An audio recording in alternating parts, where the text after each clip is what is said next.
Buenas tardes a todas y a todos.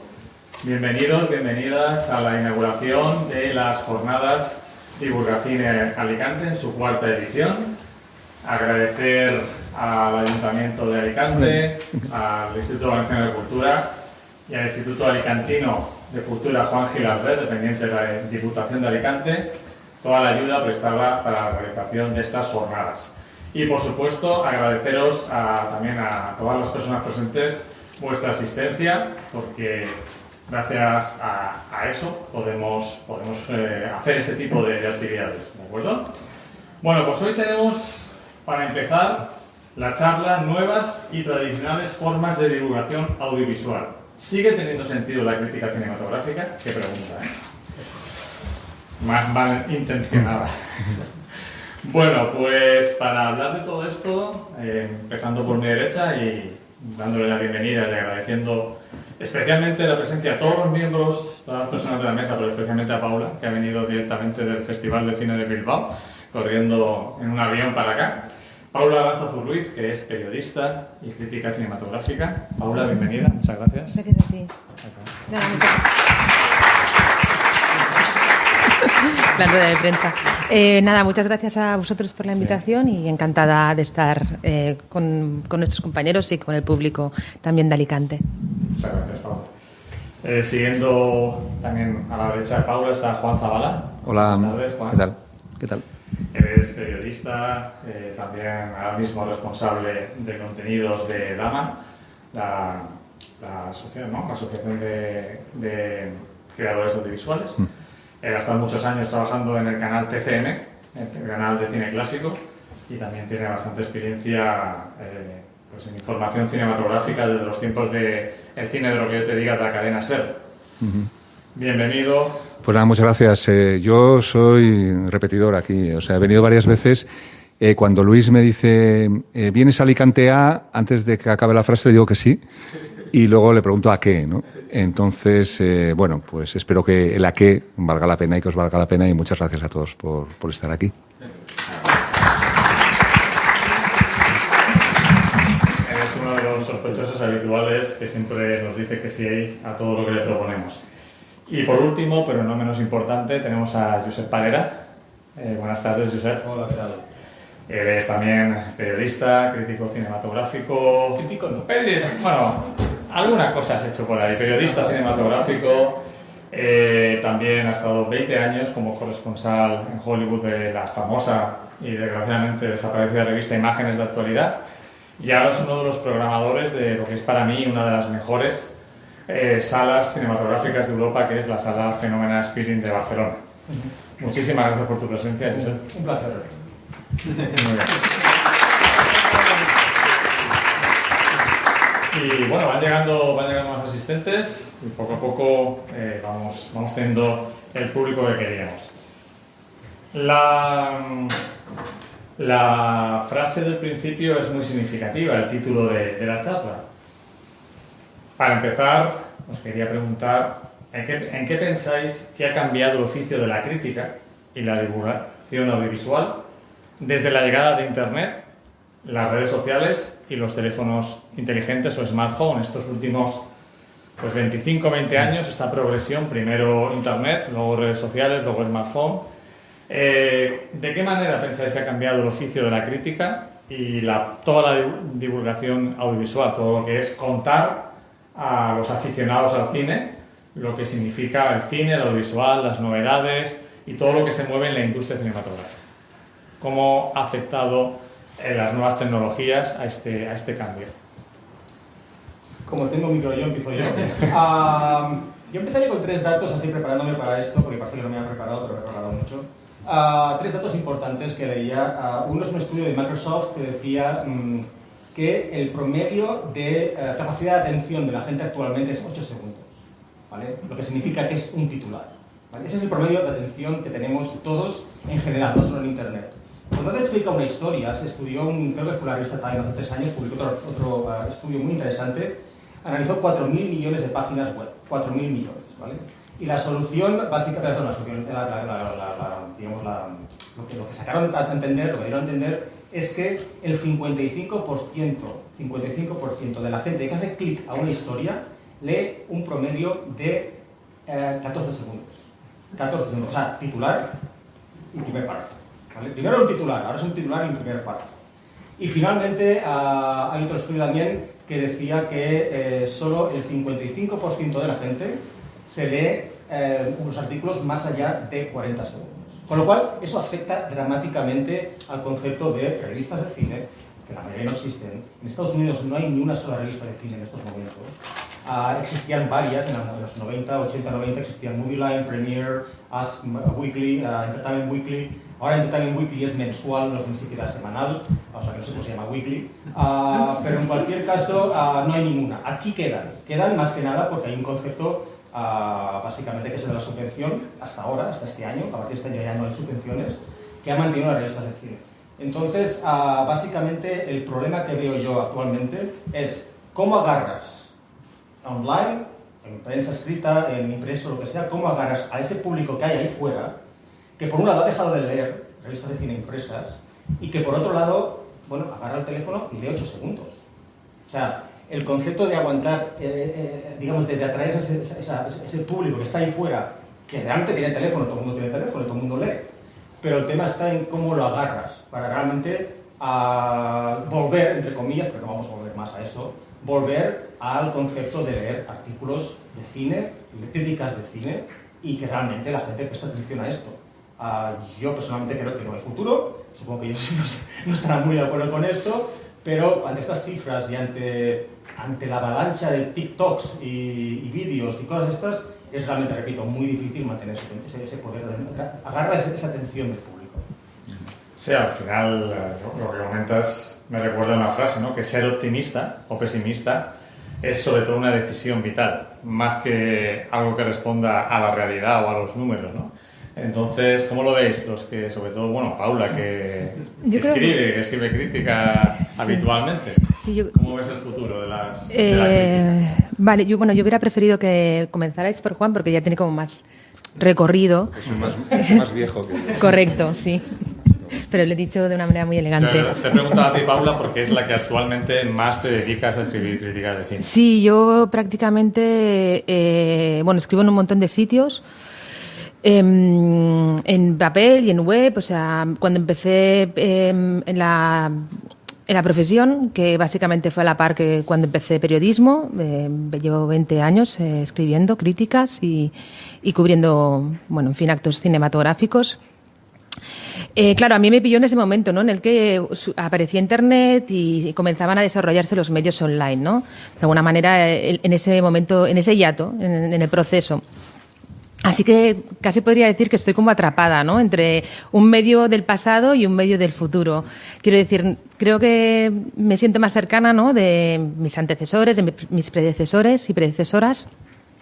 Pero, sin embargo, siento una desconexión absoluta con la manera en que los jóvenes se relacionan con el cine. Sí que me parece muy interesante, porque sí que creo que la crítica continúa haciéndose, continúa ejercitándose, pero no de la manera en que nosotros lo hacíamos y no, sobre todo, no de una manera profesional. Yo creo que sería interesante hacer este subrayado, porque creo que de alguna manera también es lo que también venimos a discutir aquí, ¿no? Porque critica al final interés por el cine, interés por las imágenes, interés por los discursos que están detrás de esas imágenes, siempre va a haber, máxime ahora que estamos en un mundo donde prima lo visual, ¿no? Y cada vez es más acelerado y cada vez es más...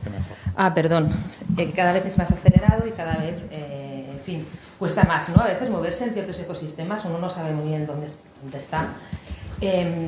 Sin embargo, la crítica profesional sí que está en juego. Yo ahí sí que, me alineo con el compañero Josep y soy pesimista. Juan, creo que tienes que compartir con... Vale. Él lo comparte. Hemos comido juntos y no ha querido compartir postre. No corto con mi micro. Ese micro no es. Este no es. Compartir. Este es para el streaming. Estaba haciendo yo un streaming. Como Luis Enrique. Es que como se nota que somos todavía de la época. Sí. Bueno, como dice Paula, escribe en muchísimos medios. Seguro que en algún tráiler habéis visto... No me he puesto en tráilers. Magníficas. No me he puesto en tráilers porque siempre hago frases muy largas. Eso es un honor a veces. Que no te pongan... Eso que has hecho, que haces frases largas. Sí, hago frases largas, sí. Y elaboradas. Juan, Yo no sé si soy pesimista o optimista. Lo que sí sé es que el paradigma ha cambiado absolutamente, no solo en la crítica cinematográfica, sino en los medios de comunicación en general. El cambio fundamental, más allá de la tecnología, es que todo el mundo se ha convertido en crítico, todo el mundo se ha convertido en periodista y todo el mundo se ha convertido en productor de contenidos.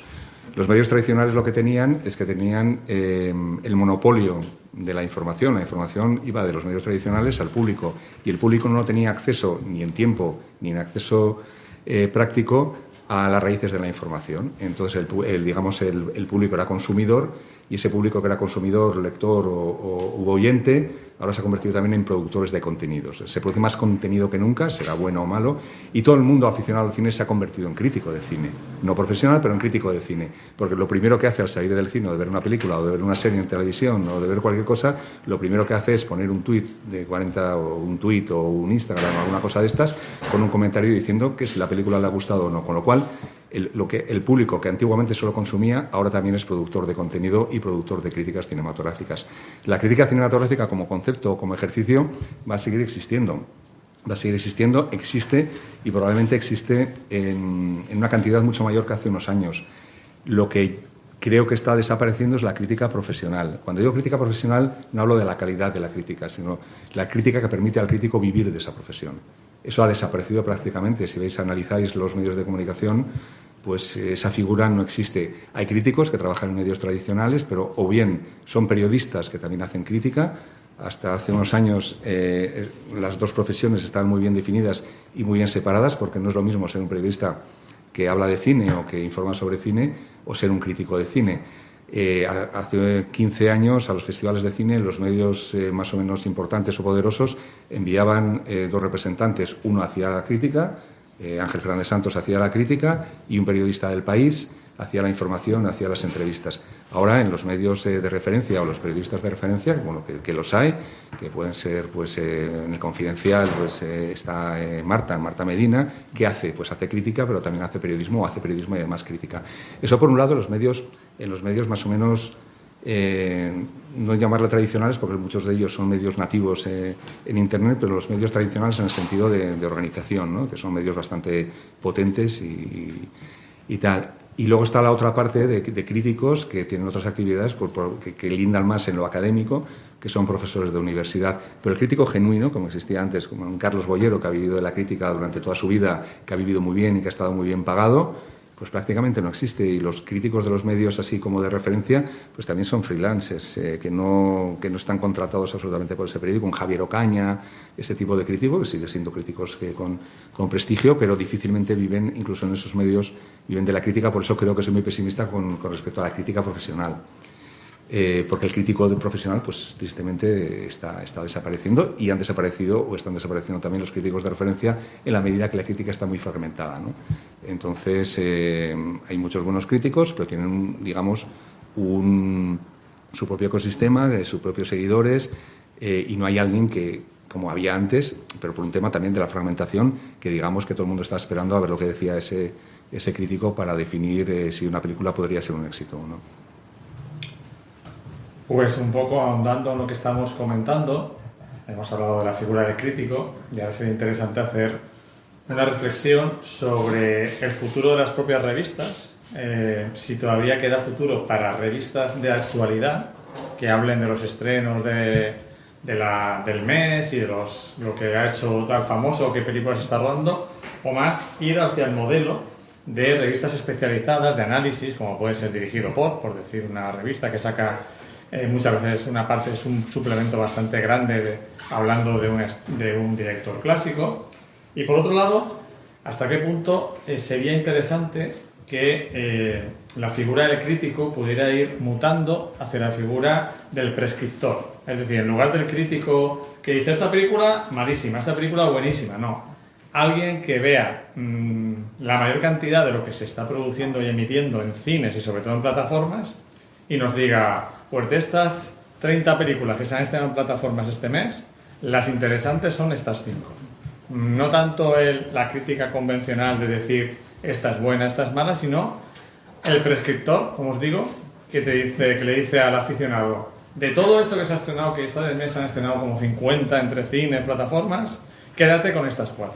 ¿Pensáis que ese puede ser el camino hacia que vaya un poco más la crítica o el concepto de analizar los feeds o comentarlos? Me toca a mí.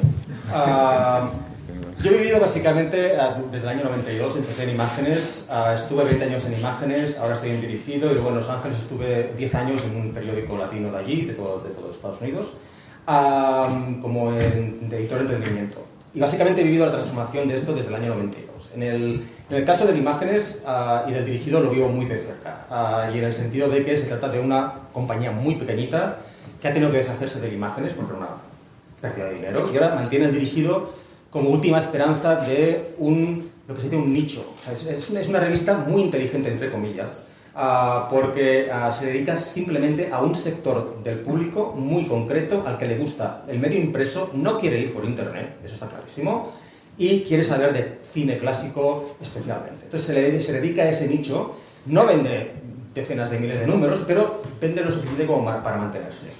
El problema que veo yo ahora mismo en España, sobre todo, es las revistas grandes. Las revistas grandes tienen un problema gravísimo, y es el hecho de que son básicamente propiedad de compañías, corporaciones, que buscan el clic. Y el buscar el clic en Internet significa ir al mínimo común denominador, es decir, a la noticia más básica en Internet. Entonces, estas corporaciones solo aprecian los resultados instantáneos, que ya repito, son los clics, son las ventas de números, etcétera, etcétera, etcétera. Y eso, lógicamente, impide que en el caso de Fotogramas, o Cinemanía en algunos casos, otros Fotogramas, pero impide que los reporteros, los cronistas, los críticos que tienen esas revistas son extraordinarios, por cierto, son excelentes periodistas, no pueden desarrollar realmente las ideas que tienen en mente, porque no pueden. O sea, tienen a una corporación por encima de ellos que les impide ir a más allá de lo tradicional, de lo conservador, de lo de siempre, de lo que en teoría quiere la gente, pero realmente no es lo que quiere la gente porque la gente no lo quiere, porque no lo compra. Entonces, claro, es una contradicción que es un gato que se muerde la cola, básicamente. Yo creo que esa es una parte. El dirigido me parece una opción correcta, una opción genial, como también es el Caimán, que también es una revista similar, y también pues el Sofi... ¿Cómo se llama? Sofilm, que también es otra revista también similar. Revistas muy inteligentes que saben que van a un mercado muy pequeñito y que además, en teoría, creo yo, ninguna de estas depende de una corporación gigantesca que exige resultados financieros instantáneos. Eso es una parte. Y la otra parte que hablabas tú, que es el ser más específicos por parte de la crítica, es muy complicado. O sea, yo tengo amigos, yo colaboro en el programa de La Claqueta de Pepe Nieves, de la radio. Yo nunca hablo de críticas, nunca hablo de cine, ni las películas que veo tampoco las comento. Lo mío es la industria. Y el resto no, el resto es todo críticas. Y se pasan 2 horas cada semana hablando de 19, 20 películas, o sea, que se estrenan cada semana, lo cual es una absoluta animalada. O sea, es que no hay mercado posible que interese ni que aguante. O sea, mira las cosas, la gente no está interesada en 19 películas a la semana, ni el mercado puede aguantar 19 películas a la semana, porque o sea, todo está como desperdigado. Entonces, yo sinceramente, este interés por ir a lo bestia, a por todo, a mí me aburre, a mí no me interesa. A mí me interesa oír a alguien hablar pues, de un tema específico, como volvemos al dirigido. El dirigido agarra a Edward Dmytryk y te hace un artículo de 45 páginas sobre Edward Dmytryk. Pues genial. A mí es lo que me interesa. A mí no me interesa que me hables de lo que has estrenado Amazon Prime, lo que has estrenado Netflix, Disney Plus. O sea, es que esto se va a olvidar la semana que viene. Perdón, se va a olvidar mañana. Lo que estrenó ayer Disney Plus se olvida hoy y mañana. Es la diferencia con lo que había antes. Entonces, básicamente, me he enrollado mucho, como siempre conmigo, así que paso el micrófono. No, simplemente andando en el tema del prescriptor, que eso es una cuestión que me interesa mucho, me viene porque, bueno, aquí hay muchos alumnos y alumnas míos de publicidad, a los que agradezco su presencia. O sea que hoy no toca meterse con los jóvenes, ¿vale? Hoy nada de decir que los jóvenes... ¿Y con los profes se pueden meter? Los profes sí, pero con los... Entonces, hace poco, dos estudiantes me dijeron, ¿nos puedes hacer una lista de películas que valga la pena ver? Porque a veces ponemos Netflix o ponemos Disney Plus, nos pasamos 1 hora y media eligiendo una película, la ponemos durante media hora, no nos gusta y tenemos la sensación de que hemos perdido la tarde sin hacer nada. Y eso es algo que es una sensación que seguro que todos reconocéis, no hace falta tener 18 años para tener esa sensación. Entonces creo... Sí, perdona, pero esto nos pasaba a nosotros cuando íbamos al videoclub. O sea, ¿Sí? Pasábamos 2 horas en el videoclub buscando una película para ver. O sea, pero, no ha cambiado mucho el... Pero conocías gente. O sea que... Sí, eso tú. Eres muy amable. Pero claro, creo que el videoclub era, al ser algo más físico, estabas mirando las carátulas, tenías esa parte, no tenías esa parte tan frustrante que tiene hoy en día para muchas personas de he perdido la tarde. Por eso triunfan tanto las series, porque tú te enganchas en una serie y tienes claro lo que vas a hacer mañana, el siguiente capítulo. Sin embargo, las películas no tienen ese enganche.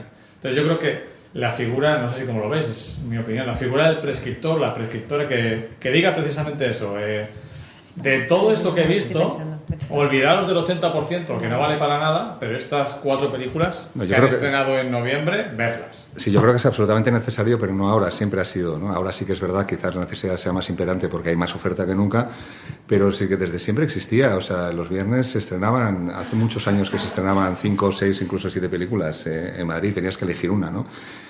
O tenías que elegir una porque no tenías, porque la gente no tiene, o sea, no tiene ni tiempo ni recursos para poder verlas todas. A mí la crítica como prescripción me parece muy interesante. Es una rama de la crítica porque, claro, siempre se habla de la crítica en general, pero la crítica tiene diversas ramas. Una es la prescripción y otra es el análisis. Lo que pasa es que en España se ha mezclado un poco todo, ¿no? Entonces, en vez de prescribir un viernes, pues hay críticos que te hacen un análisis que quizás es muy profundo, pero que quizás es más interesante para leerlo después de haber visto la película. A mí hay críticas que me interesan de gente que admiro y que escribe muy bien y que tiene unos análisis muy interesantes, pero me gusta leerlo después de haber visto la película. Incluso me gusta cuando les ha gustado y a mí no me ha gustado la película por ver por qué les ha gustado a ellos la película y a mí no, ver qué han visto ellos y que yo no he visto, y a lo mejor igual pues dicen, ostras, pues no es que estuviera equivocado o no he sabido ver eso o me reafirmo en mi opinión, ¿no? Pero volviendo a la prescripción, yo creo que es una labor de servicio, que es muy importante y muy interesante y que se está perdiendo porque estas cosas que se hacen ahora se hacen. Yo es que leo artículos, no es coña, artículos que dicen, por ejemplo, las 10 series que no te puedes perder en el mes de octubre. Digo, yo en octubre no puedo verme 10 series, amigos. Y eso, entonces, a mí yo necesito tener hay 50, pero estas 10 no te las puedes perder, ¿no? No te las puedes perder. Pero claro, para la prescripción, que parece que es una cosa sencilla, ¿no? Decir lo que te ha gustado, tienes que tener tiempo para haber visto 50 series. Y ese tiempo de ese crítico o de ese periodista o de ese prescriptor tiene que estar pagado. Porque al crítico no le tienen que pagar, bueno, le tienen que pagar por su inteligencia, pero también le tienen que pagar por su tiempo. Porque eso lleva muchísimo tiempo y, oye, para ver una película que te haya gustado mucho y que sea muy recomendable, vas a ver otras 10 que no te han gustado y que no te las has pasado tan bien viéndolas, ¿no? Y para ver series, y si tienes que ver 50 series en el mismo mes, pues tienes que tener mucho tiempo, ¿no? Entonces yo soy pesimista en el sentido, creo que es necesaria esa figura, porque es necesaria para todo el mundo. Tendría que haber en un mundo ideal muchos prescriptores, porque en la prescripción lo que hace falta es que haya una identificación entre el espectador y el prescriptor. Digamos, una identificación hecha a lo largo del tiempo, que tú sepas que él coincide con tus gustos. Sí, la comentario habitual. El comentario habitual, buscarse a su crítico. Entonces tendrías que buscarte a tu crítico y tendrías que a tu prescriptor de series o de cine, ¿no? Pero claro, es muy difícil en un contexto actual porque, bueno, antes nos lo hemos dicho, no solo que ha cambiado el paradigma, sino que han cambiado los medios de comunicación, porque hay una crisis tremenda económica de los medios de comunicación. O sea, ha sido una crisis catastrófica en el sentido industrial, ¿no? Es decir, los medios de comunicación eran industrias muy establecidas y de repente han entrado en crisis también por culpa o a causa de las nuevas formas de consumo y las nuevas formas de consumo, sobre todo en Internet, ¿no? Entonces Internet ha supuesto una gran crisis de los medios de comunicación tradicionales. Entonces los medios de comunicación no tienen tantos recursos como tenían y quizás no tengan tiempo para pagar a todos los prescriptores que deberíamos tener para estar en un mundo ideal y no perder el tiempo viendo. Entonces al final te acabas diciendo de tu amigo, luego discutes con tu amigo porque te recomienda una serie que no ha visto. A mí me pasó ayer con mi amigo Javier, que está por ahí, y etcétera, ¿no? O sea, estas cosas que, bueno, animan un poco, pero eso es verdad, tendrías que ir a tiro hecho, ¿no? Tendrías que ir a tiro hecho o fiarte de alguien que te indicara y te guiara. Paula. Sí. Sí, yo estoy de acuerdo con ellos, creo que tenemos la misma visión, en fin, ese gran fresco, ¿no? De cómo está ahora mismo la profesión y bueno, el género, ¿no? De la crítica. Yo recuerdo que hacia 2010, bueno, un tiempo entre 2010 y 2015, que se pusieron de moda un montón de artículos diciendo 10 películas que tienes que ver sobre comedia romántica, 10 thrillers que no te puedes perder, ¿no? Cada uno con sus géneros o enfocados a algún actor o alguna actriz en concreto, etcétera, ¿no? que bueno, estaban pensados básicamente pues, para el clickbait, ¿no? Para que la gente entrara. Porque cuando buscas en Google, para que si pones en Google 10 películas sobre, yo qué sé... la Guerra Mundial, la Segunda Guerra Mundial. La Segunda Guerra Mundial, o sobre, Cary Grant, por si hay alguien que tiene fetichista de Cary Grant, ¿no? Que joven fetichista de Cary Grant.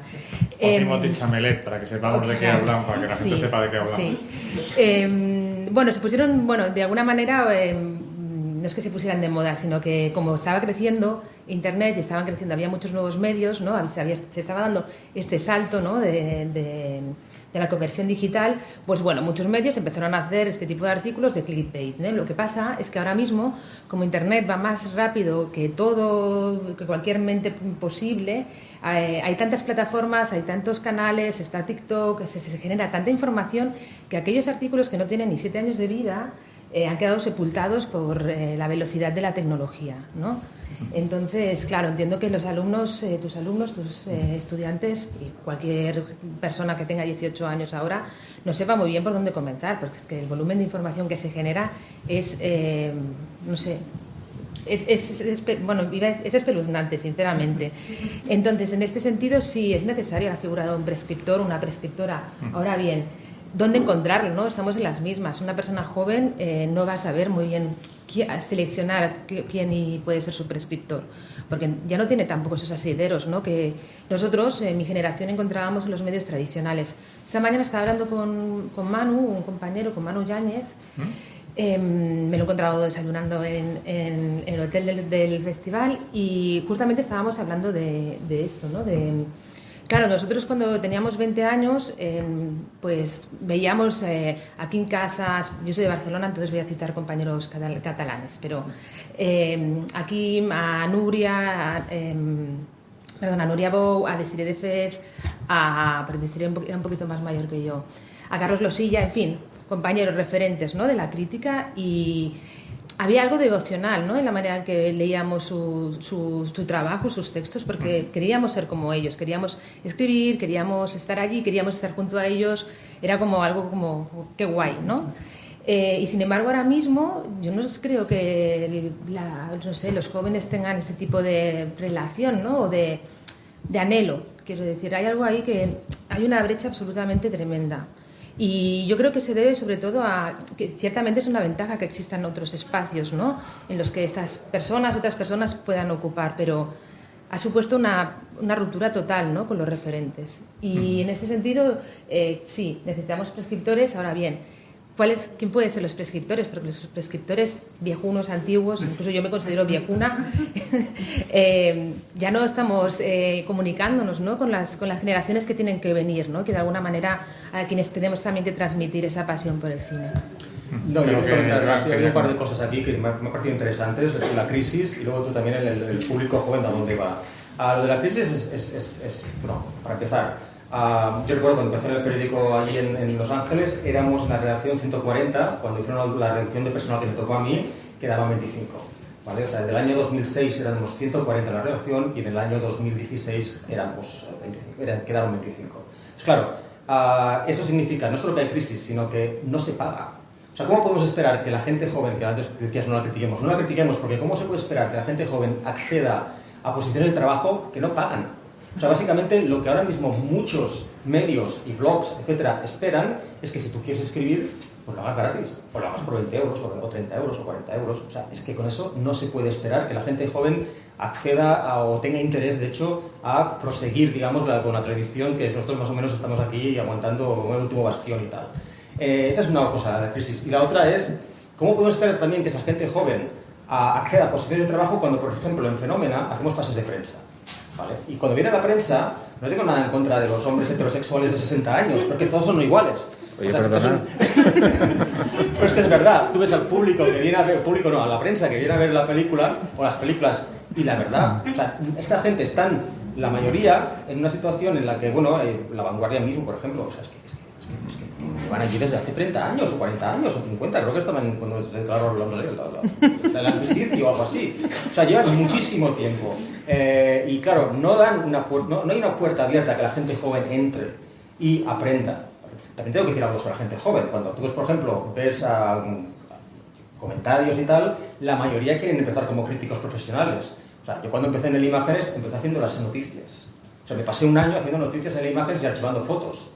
Un año no, 6 meses. Haciendo fotos, eso es lo que hice. O sea, así entré, así empecé a hacer. Luego me dejó de escribir un artículo sobre Sharon Stone. Y así ya empecé a escribir y tal, y poquito a poquito empecé a escribir más. Pero claro, también por un lado no podemos esperar que la gente joven quiera trabajar en esto y quiera proseguir con su trabajo cuando no hay dinero para pagarles, pero tampoco esperemos que el primer trabajo que tengáis sean la crítica pues, de lo nuevo de Christopher Nolan. Porque claro, tienes que aprender un poco a escribir cómo analizar Christopher Nolan para escribir una crítica, creo. Sí, hay una cosa muy interesante hilando con lo que has dicho tú, Paula. Eso cuando hemos llegado a las preguntas duras. No, es que cada vez también, más allá de... se van renovando cada vez más. Hablamos de redes sociales como ha sido una gran ruptura, ¿no? Pues las redes sociales se están renovando cada vez más y cada 5 años o en un plazo de 5, 6, 7 años aparecen nuevas redes sociales. Es decir, que el que haya una comunicación intergeneracional se está haciendo cada vez más difícil. Es decir, apareció Twitter, todos los periodistas tradicionales se pasaron a Twitter, hablan de las redes sociales como si solo fuera Twitter. Luego llega Instagram, a lo mejor no están en Instagram, intentaron llegar a Instagram. Luego llega TikTok. ¿Qué periodista tradicional está en TikTok intentando llegar a esa generación de TikTok desde su posición o intentando acercar el cine o a los grandes nombres del cine a través de TikTok? Sospecho que muy poco porque yo tampoco estoy en TikTok, ¿no? Pero y después de TikTok habrá una nueva red social de la cual no sabemos nada y que nos enseñarán nuestras hijas y sobrinas de 13 años, ¿no? Entonces, al final, esta ruptura generacional, o sea, las rupturas generacionales son cada vez más frecuentes, cada vez los ciclos duran menos y es muy difícil que haya pues, un diálogo intergeneracional a la hora de informar en todos los aspectos, pero también, sobre todo, también en el cine, ¿no?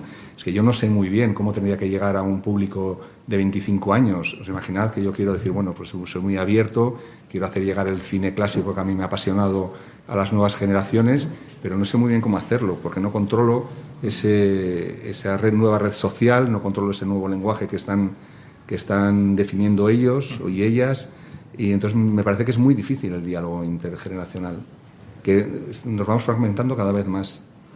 Sí, las brechas generacionales son cada vez en espacios más pequeños de tiempo.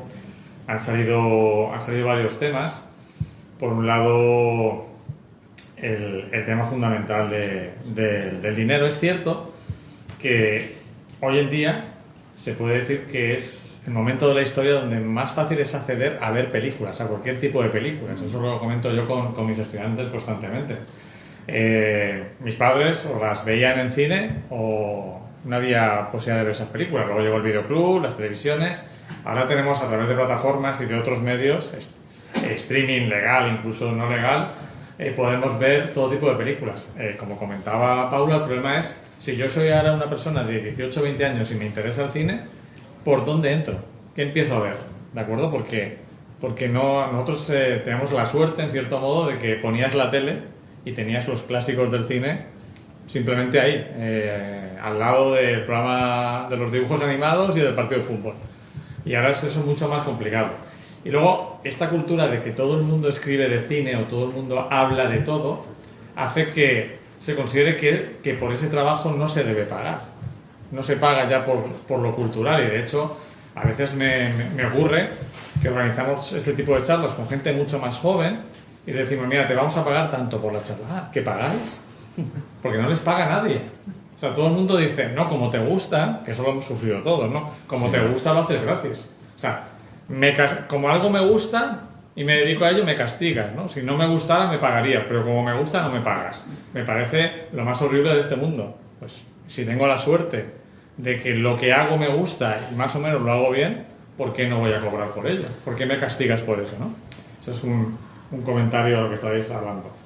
A colación con lo que comentábamos de la crítica, me gustaría también saber qué futuro le veis a las salas de cine, a cómo tienen que adaptarse a los nuevos tiempos, ¿de acuerdo?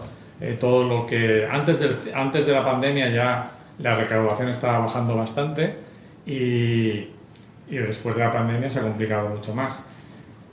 ¿Qué creéis que pueden hacer las salas de cine para conservar ese público o que la gente siga yendo al cine con todo lo que hay en casa para ver, como hemos comentado?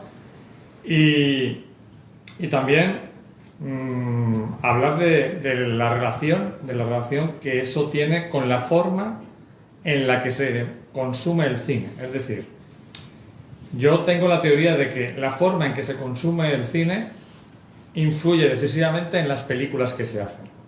Es decir, en los años 50, cuando aparece el cinemascope, se hacían películas gigantescas con planos grúa, planos generales, espectaculares. Ahora, como muchas de los consumidores de cine ven las películas o en la tele, o en la tablet, o incluso en el móvil, parece que ya a nadie le interesa esa grandiosidad, esa gran fotografía, esos elementos visuales, y nos quedamos solo con la trama muchas veces, ¿no? Aparte luego ya del cine Marvel y demás, que eso es otro tema. Pero el cine habitualmente ya no se valora tanto esa parte de grandiosidad, de espectacularidad, en el sentido, lo que estaba comentando Joan en la comida, ¿no? Josep, perdón. La película del Suave sabor del éxito, es una película de personajes, pero que tiene una fotografía, unos planos, el cuidado, ¿no? El cuidado por toda esa parte visual del cine, no ya solo lo espectacular. ¿Cómo veis cómo se pueden adaptar los cines y si estáis de acuerdo en que las películas se hacen pensando en que se van a ver casi siempre en una pantalla más o menos televisiva, por llamarlo así? Sí, esa pregunta... Ya he visto, pues no es la más complicada que os voy a hacer. La verdad es que también soy pesimista. Creo que no quiero que nos vayamos de aquí, en fin, con el ánimo caído, pero... Bueno, luego vamos a cenar, tomamos unos cubatas y se nos pasa. A ver, antes de la pandemia sí que es cierto que en fin, hay un decrecimiento, ¿no? Hay una caída en la asistencia a salas, pero sí que es cierto que los dos últimos años, 2018-2019, se estaba recuperando un poco la taquilla tras la crisis de 2008 y 2011, que en fin, que estábamos todos muy mal y lo último que pensábamos era ir al cine. O gastar dinero en una entrada. Exacto. Sí que es cierto que bueno, al final la pandemia que ha generado unos nuevos usos, ¿no? De consumo de películas, es decir, vemos todas películas en casa, ha acelerado algo que ya estaba ahí. Eso es evidente. Y va a seguir, los tiempos que van a venir van a seguir siendo acelerados al respecto. Van a seguir cerrando salas y se van a quedar las salas como algo, yo creo, más testimonial, en fin, como espacios pues de prestigio. Casi como museos. Sí, básicamente teatros. sí, es verdad. A ver, a toda la industria le interesa mantener el concepto de la sala. Eso yo creo que sí que, en fin, creo que es cierto, pero bueno, no es que haya hablado con todo el mundo que se dedica al cine, pero tengo la sensación de que hay un interés, ¿no? Por parte de la industria de que se mantenga la sala de cine. Ahora bien, todas las salas de cine del mundo, no. Eso creo que también es cierto. También hay compañías que les interesa pues desarrollar sus propias plataformas. Disney tardó 0, en poner en marcha Disney Plus durante la pandemia. Además, bueno, por una serie también de contexto legal en el que en Estados Unidos, en fin, se eliminó una ley antimonopolio, pues bueno, aprovechó también esa circunstancia y puso en marcha Disney Plus. Ahora bien, tampoco es que a los grandes subidones también a veces hay que tomárselos con cautela, ¿no? Porque ahora no todo el mundo puede pagar pues yo qué sé, pues que Netflix te doble el precio de la suscripción, no todo el mundo está de acuerdo, que de repente Netflix quite, ¿no? Elimine la posibilidad de que varias personas compartan una misma cuenta, también va a provocar recelos, ¿no? Claro, justo cuando existe la percepción de que Netflix cada vez tiene un peor contenido. Es una sensación que hay entre la gente, ¿no? Sí, entonces, bueno, a mí no me gusta hacer de Nostradamus, mi visión es esta, ¿no? Yo creo que sí que se van a mantener las salas, pero como un último reducto de prestigio.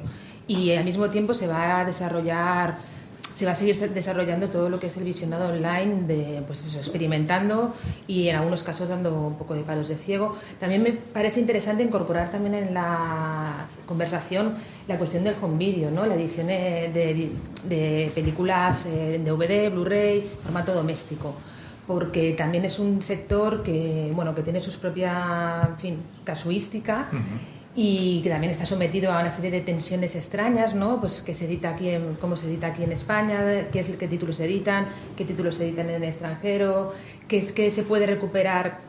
Es cierto que hay más cine que nunca, pero al mismo tiempo hay muchos títulos que no están en las plataformas, ¿no? Uno que me parece muy flagrante es El eclipse de Antonioni. Creo que lo comenté cuando estuve aquí la última vez, que no está en Filmin, ¿no?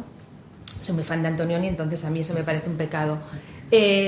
Bueno, ¿qué puedes encontrar y qué no puedes encontrar? Al final también lo que puedes encontrar va a determinar el canon del cine, ¿no? La historia del cine. Entonces, en fin, es muy importante. Es un movimiento, o sea, estamos en un terreno ahora mismo, o en unos tiempos muy resbaladizos, ¿no?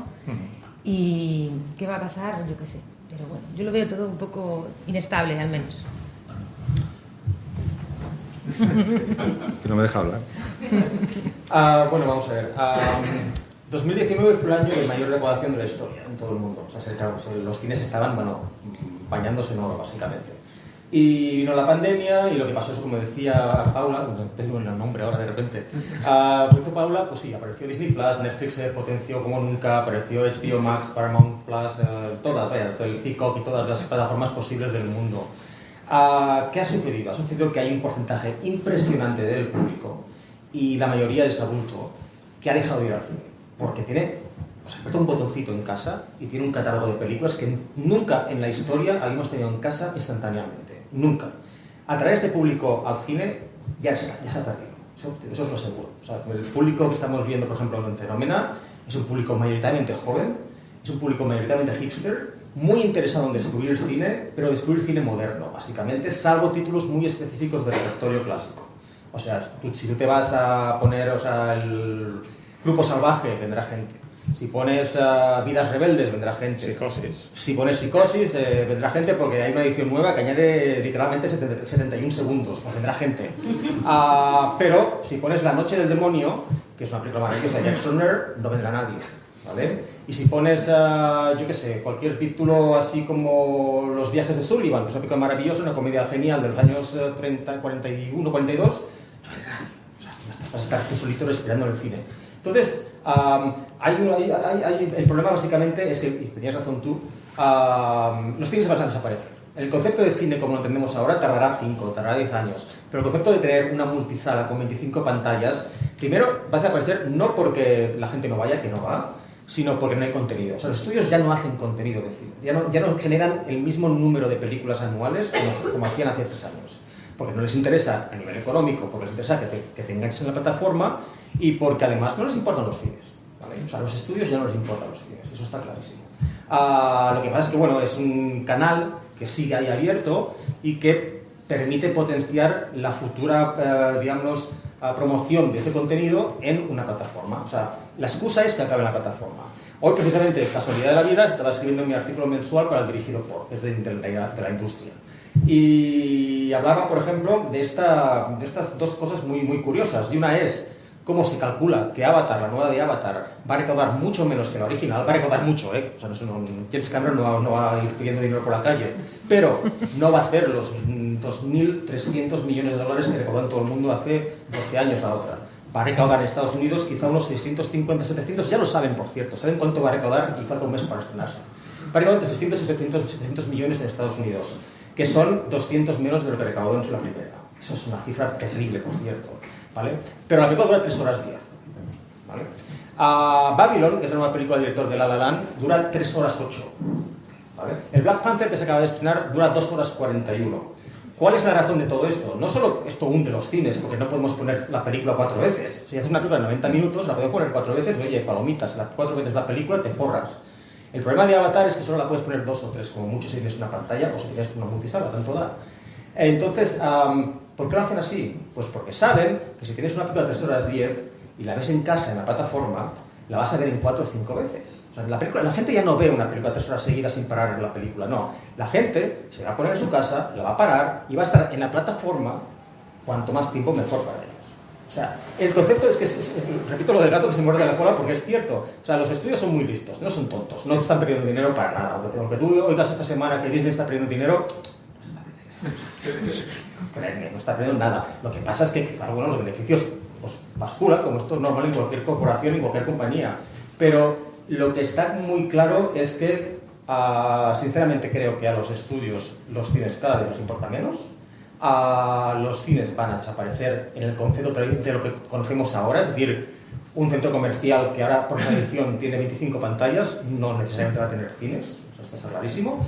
Y quizá el concepto de modestia aparte de lo que es Fenómena, que es la idea maravillosa de Nacho Cerdá, que hace 6 años se le ocurrió, 6 años, creo, sí, 6 años, dijo, voy a abrir un cine de pantalla única en Barcelona.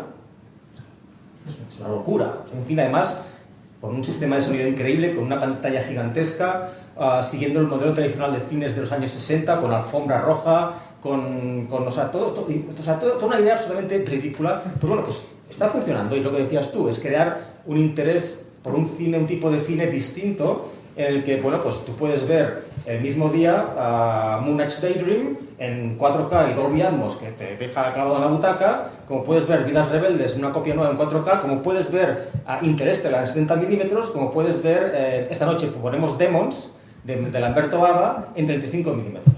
O sea, ahí está, digamos, quizá la solución un poquito, que es básicamente el tener el mando de distancia en casa, un poquito. O sea, hoy, por ejemplo, es lo que te decía, hoy tenemos, hoy hemos puesto Harry el Sucio, luego hemos puesto No te preocupes querida, luego hemos puesto Black Panther 2 y esta noche ponemos Demons. O sea, es un poco como caótico todo, parece que sea caótico y un poco lo es, pero es muy pensado, y es muy pensado en el horario y en todo. Y esa labor que decías, lo del museo, es muy acertado, porque de cierta forma lo que hacemos Nacho y yo en la programación es, se llaman curadores, ¿no? Curadores. O sea, es como estar en un museo. O sea, te encargas de que esa hora específica, o sea, tú pones Demons a las 3 de la tarde y no te da nada. ¿Quién te va a venir a ver Demons a las 3 de la tarde? Si es la hora de comer. En cambio, a las 11:30 de la noche van a venir mucha gente. Pero entonces, pues ese tacto, digamos, que se tiene que tener de cara a cuidar al espectador, de cara a cuidar la programación, de cara a cuidar la proyección.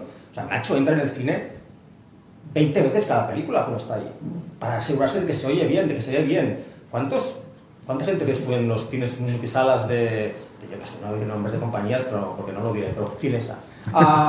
¿Cuántos empleados de Cinesa ves tú entrando en la sala a comprobar que se oiga bien el Dolby Atmos y a comprobar que la proyección en 4K esté a la correcta y 4K? O que no te están asesinando en la sala. Exacto. Claro. Y tampoco porque... ¿Qué pasa? Que te dejan ahí solo y... Pero también les pagan 2 duros para hacer el trabajo que hacen. Un día se hacen limpiar el cine, se hacen hacer palomitas, les hacen... O sea, que claro en que cine no... Alicante hace unos años entró a un desequilibrado con una botella de cristal y fue pegándole botellazos a la gente que estaba ahí sentada. Y nadie se enteró porque hablaban y comían y había uno controlando todo, la claro, de entrada, la proyección y claro. Pero bueno, en definitiva, yo creo, estoy totalmente de acuerdo con Paula, y es el hecho de que los cines van a quedar reducidos a la mínima expresión y quizá, bueno, pues es lo que hay, o sea, no pasa nada. O sea, los teatros están, también hay pocos en cada ciudad, pero la gente va al teatro y pues lo mismo irán al cine, irán a los museos y en casa podrán ver los Hitchcocks que quieran, los John Ford que quieran y los Berlangas que quieran. O sea, es que no pasa nada, es otra opción más en el mundo de cómo ver el cine. Yo, estando de acuerdo con vosotros, diré que creo que lo que ha pasado con la pandemia es que ha acelerado todos los procesos, ¿no? El proceso de desafección con las salas de cine, que se veía venir y se habla, el tema de la crisis de las salas de cine se habla desde que apareció el vídeo Betacam, o sea, se habla desde hace un montón de años, ¿no? Y lo que pasa es que con la pandemia se ha acelerado la desafección del cine y se ha acelerado todo el proceso de las plataformas. Y se ha acelerado también la crisis de las plataformas. Es decir, porque lo que estamos viviendo ahora es como la resaca. O sea, todo va muy rápido ahora y en 2 años hemos pasado de todos nos hemos suscrito a varias plataformas a la vez, estamos suscritos a varias plataformas a la vez. Eso era como, digamos, el gran regalo. Éramos los niños que habíamos recibido en el árbol de Navidad un montón de regalos, hemos estado deshaciendo paquetes, todos muy excitados, y ahora pues estamos muy bien no sabiendo con qué jugar, ¿no? Y si nos llama el niño de la calle, pues a lo mejor vamos a jugar con un viejo balón a darle patadas, ¿no? En el barrio, ¿no? O sea, digamos que también la crisis se ha acelerado mucho y ahora estamos en un punto en el que vemos que las plataformas ya no dan tanto como prometían, no hay tanto contenido bueno como prometían, porque era inmantenible, y es inmantenible este ritmo de producción en el que estamos ahora. Esto que se estrenen tantas series, que se produzcan tantas series, tantas películas, eso es inmantenible desde el punto de vista, tú sabes más de de tema de negocio, pero es absolutamente inmantenible. Entonces, digamos que la gente ha desaparecido de las salas muy rápido por la pandemia, pero yo confío en que vaya a volver, no quizás con las cifras de antes, pero que la gente vaya a volver al cine, porque es que el cine en sala es una experiencia que no te da ninguna plataforma. La experiencia incluso social de ir al cine, la experiencia,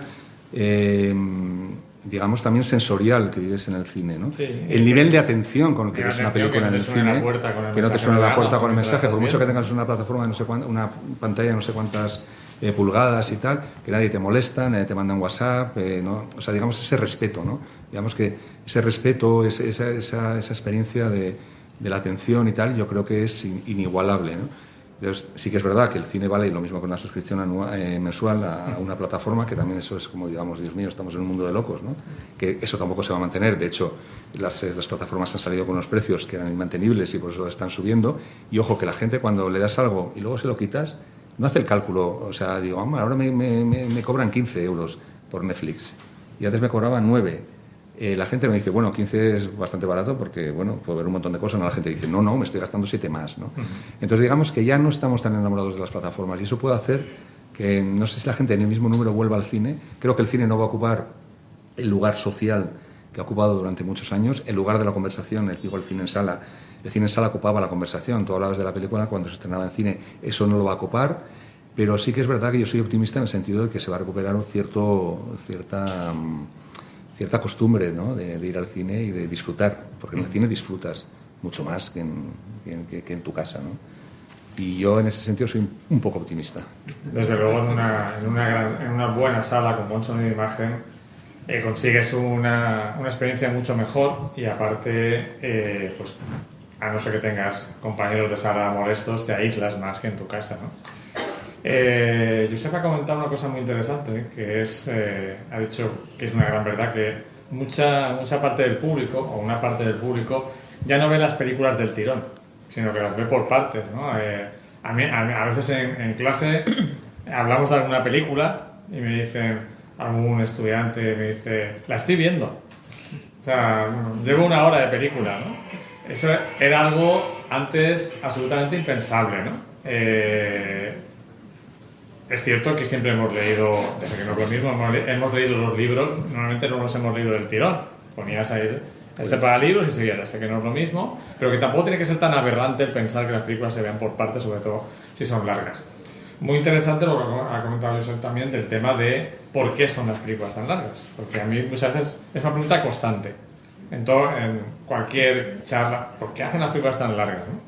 Y esa razón que tú has dicho a mí se me escapaba. Conocía también que anteriormente las películas eran también largas para poder venderlas a las televisiones y por el mismo precio tienes una película de 3 horas que más los anuncios ya cubres toda la tarde o toda la noche, pero sí que es verdad que ha cambiado mucho ese concepto de cómo ver las películas, ¿no? Entonces afecta a la forma en la que lo estamos viendo. También creo que, como comentabais, es cierto que todo ha ido muy rápido y luego a lo mejor alguno de mis estudiantes se anima a comentar que yo creo que los chicos y chicas de 18 años, 20, ven pocas películas en general, pero tampoco creo que vean muchas series. A diferencia de la gente de 35 o 40 que sí que se enganchó mucho a las series. Creo, a lo mejor me equivoco, me corregís, me estáis más viendo directos de... Pues estáis viendo TikTok, directos de Twitch, ¿de acuerdo? Más que a youtubers, más que bien siguiendo series como las siguieron, no digo la gente de mi edad, que somos más de cine, sino la gente de 35 que se enganchó mucho a las series de nueva generación de HBO y demás. Entonces eso sería interesante, ¿no? Luego comentarlo. ¿Qué es lo que ahora mismo, qué audiovisual consumís, ¿no? Que igual tenemos una idea equivocada, ¿no? Sobre eso. Retomando la crítica, a mí hay una cosa que cada vez me está preocupando más cuando leo críticas, que leo una crítica y si la hace un espectador me parece lógico y normal que sea así, pero cuando la hace un profesional me molesta a veces el hecho de que leo una crítica y no me están contando nada sobre la película, de la dirección, de la fotografía, de la interpretación. Eso es un espacio muy pequeño, me están hablando si les cae bien la película o no. Es decir, si piensa como ellos, si corresponde a la agenda social actual. Es decir, esta película presenta un personaje femenino muy débil. Estoy hablando de Blonde, por ejemplo, la película de Blonde, la que se ha estrenado en Netflix. La mayoría de críticas no me hablan de cosas criticables de la película, como por ejemplo por qué usa diferentes formatos, sin venir a cuento. Eso casi nadie lo dice, pero me dicen, es una película indignante porque presenta a una Marilyn muy débil. ¿Y eso la hace buena o mala la película? O sea, ¿qué tiene eso de crítica cinematográfica, ¿no? En mi opinión. Más aún teniendo en cuenta que veo una bastante falta de información, e incluso entre críticos profesionales, porque Blonde no es una biografía de Marilyn. Es la adaptación de una novela de Joyce Carol Oates, donde esta actriz, o sea, esta escritora estadounidense, se imagina cómo fue la vida de Marilyn. Entonces, leo muchísimas críticas últimamente que no me hablan de valores cinematográficos de la película, sino de valores extracinematográficos. Pues ya digo, es una película que pone bien o mal a minorías o no las pone bien o mal, y es algo que me parece que forma parte de lo que hay que comentar de una película, pero no puede ser lo exclusivo de la crítica ni lo principal, en mi opinión. Entonces, no sé cómo veis este aspecto. Vosotros decía que había preguntas más incómodas. Yo sí que he visto una cierta tendencia a lo que tú dices ahora, ¿no? Pero no es algo nuevo. En los años 70, por ejemplo, uno de los criterios de valoración de una película era si ideológicamente era de izquierdas o era de derechas, ¿no? Sí, sí, está claro. Y entonces, en función de eso, si el crítico era de izquierdas, evidentemente, pues era un criterio. Ahora sí que veo, pues eso, lo que dices tú, muchos de los temas que están en la agenda, y se intenta mirar la película desde ese prisma, ¿no? El análisis de los personajes femeninos, ¿no? Entonces sí que también sí que es verdad, y ahora Paula dirá mucho más de eso, que una de las cosas buenas que ha habido en la crítica en los últimos años, por lo menos en España, es la incorporación de mujeres a la crítica. Sí, sí, por supuesto. Entonces sí que es verdad que ahora mismo también, a raíz del Me Too, se está mirando mucho películas que se miraban tradicionalmente desde un prisma masculino, o que se hubieran mirado solo de un prisma masculino. Se ha incorporado la mirada de críticas mujeres, ¿no? A mí, mientras no sea el centro de la crítica, no me molesta, y me parece que también, o sea, de la misma manera que tú analizas cualidades puramente cinematográficas, hablando de yo qué sé, está bien estructurado el guión o la fotografía es una gran fotografía, pues también tratar el tema de la película me parece absolutamente lícito, siempre que no centres todo en eso, ¿no? Pero ahí volvemos también a decir, ¿el nacimiento de una nación es una buena película o no? Pues ahí también el prisma ideológico del nacimiento de una nación lo tienes que tener en cuenta a la hora de analizar la película, ¿no? A mí lo que me molesta es que cuando si es el único prisma que se aplica a la hora de ver la película, ¿no?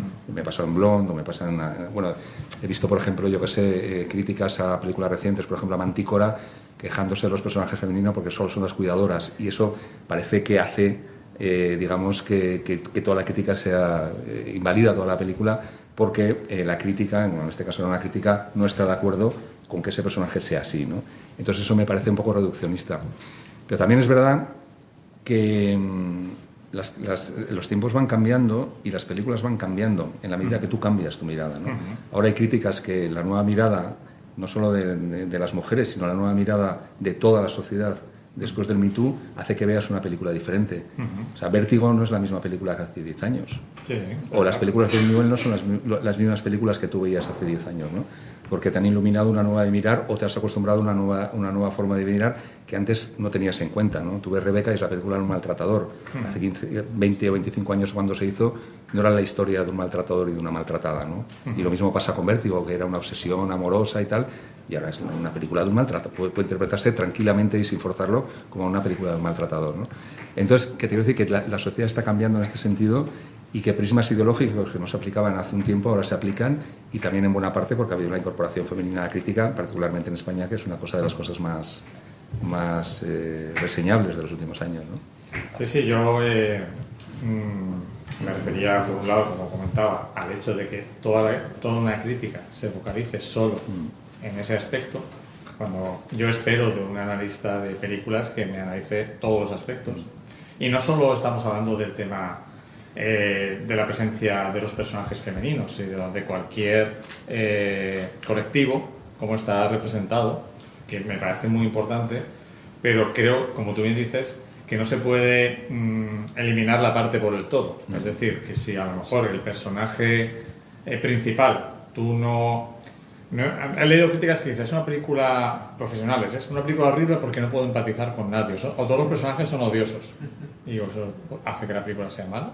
Es que a lo mejor es una película sobre personajes odiosos. ¿De acuerdo? Entonces eso me llama la atención, ¿no? Porque creo que es importante mirar todos los aspectos, ¿no? de una película, no solo el que la película estés de acuerdo con no solo la ideología de la película, sino con la ideología del personaje. Y como tú decías muy bien, no es algo nuevo. Yo me gusta leer críticas antiguas de películas y digo, esta película la está valorando solo porque es de izquierdas. Esta película, como es de izquierdas, es buenísima. En los años 60, 70, la época de los festivales.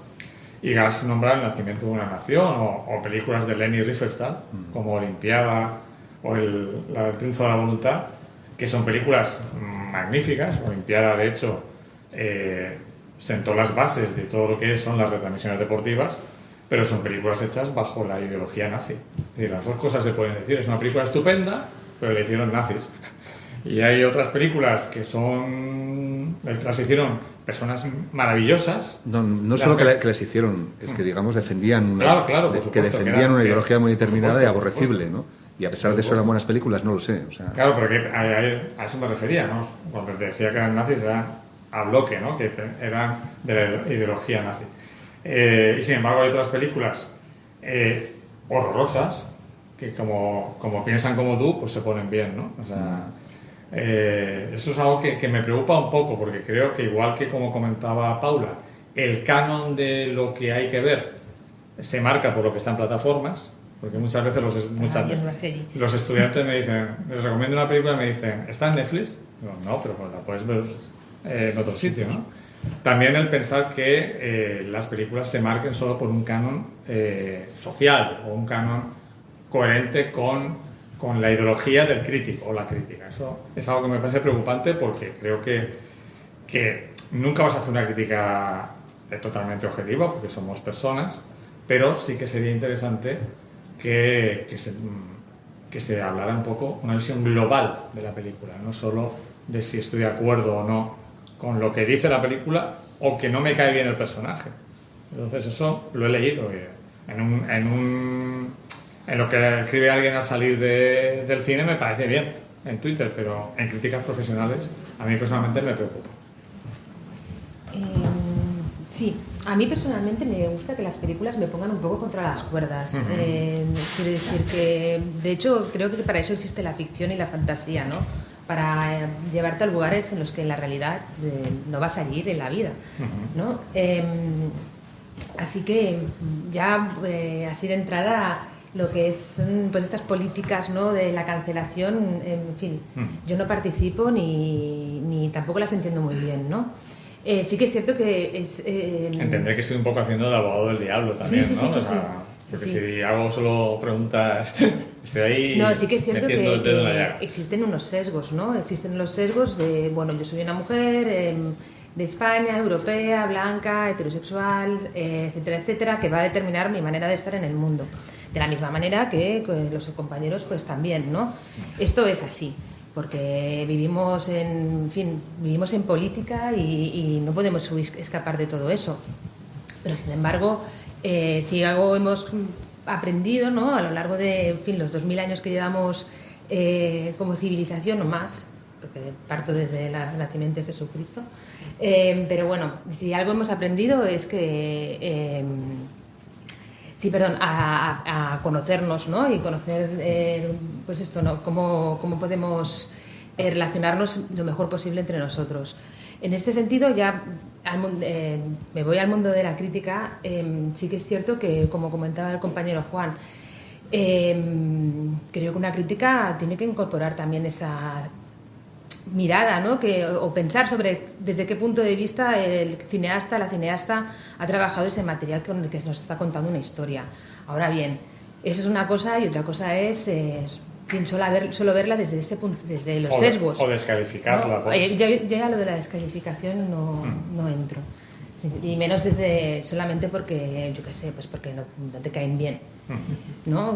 Como te comentaba, a mí me gusta que las películas me irriten, me enfaden, pues eso, me pongan contra las cuerdas, que no haya cosas que no comprenda, ¿no? Porque es que si me dicen algo que yo ya sé, yo qué sé, pues no sé, ay Paula, muy bien, bonita, ¿no? Es que entonces no voy a continuar aprendiendo en la vida.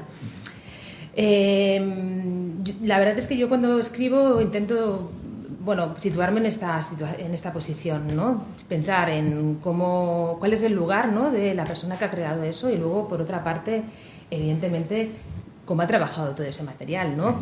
Puesta en escena, qué cámara ha utilizado, cómo es la iluminación, cómo son los personajes, cuál tiene más protagonismo, no sé, cuáles son las dinámicas.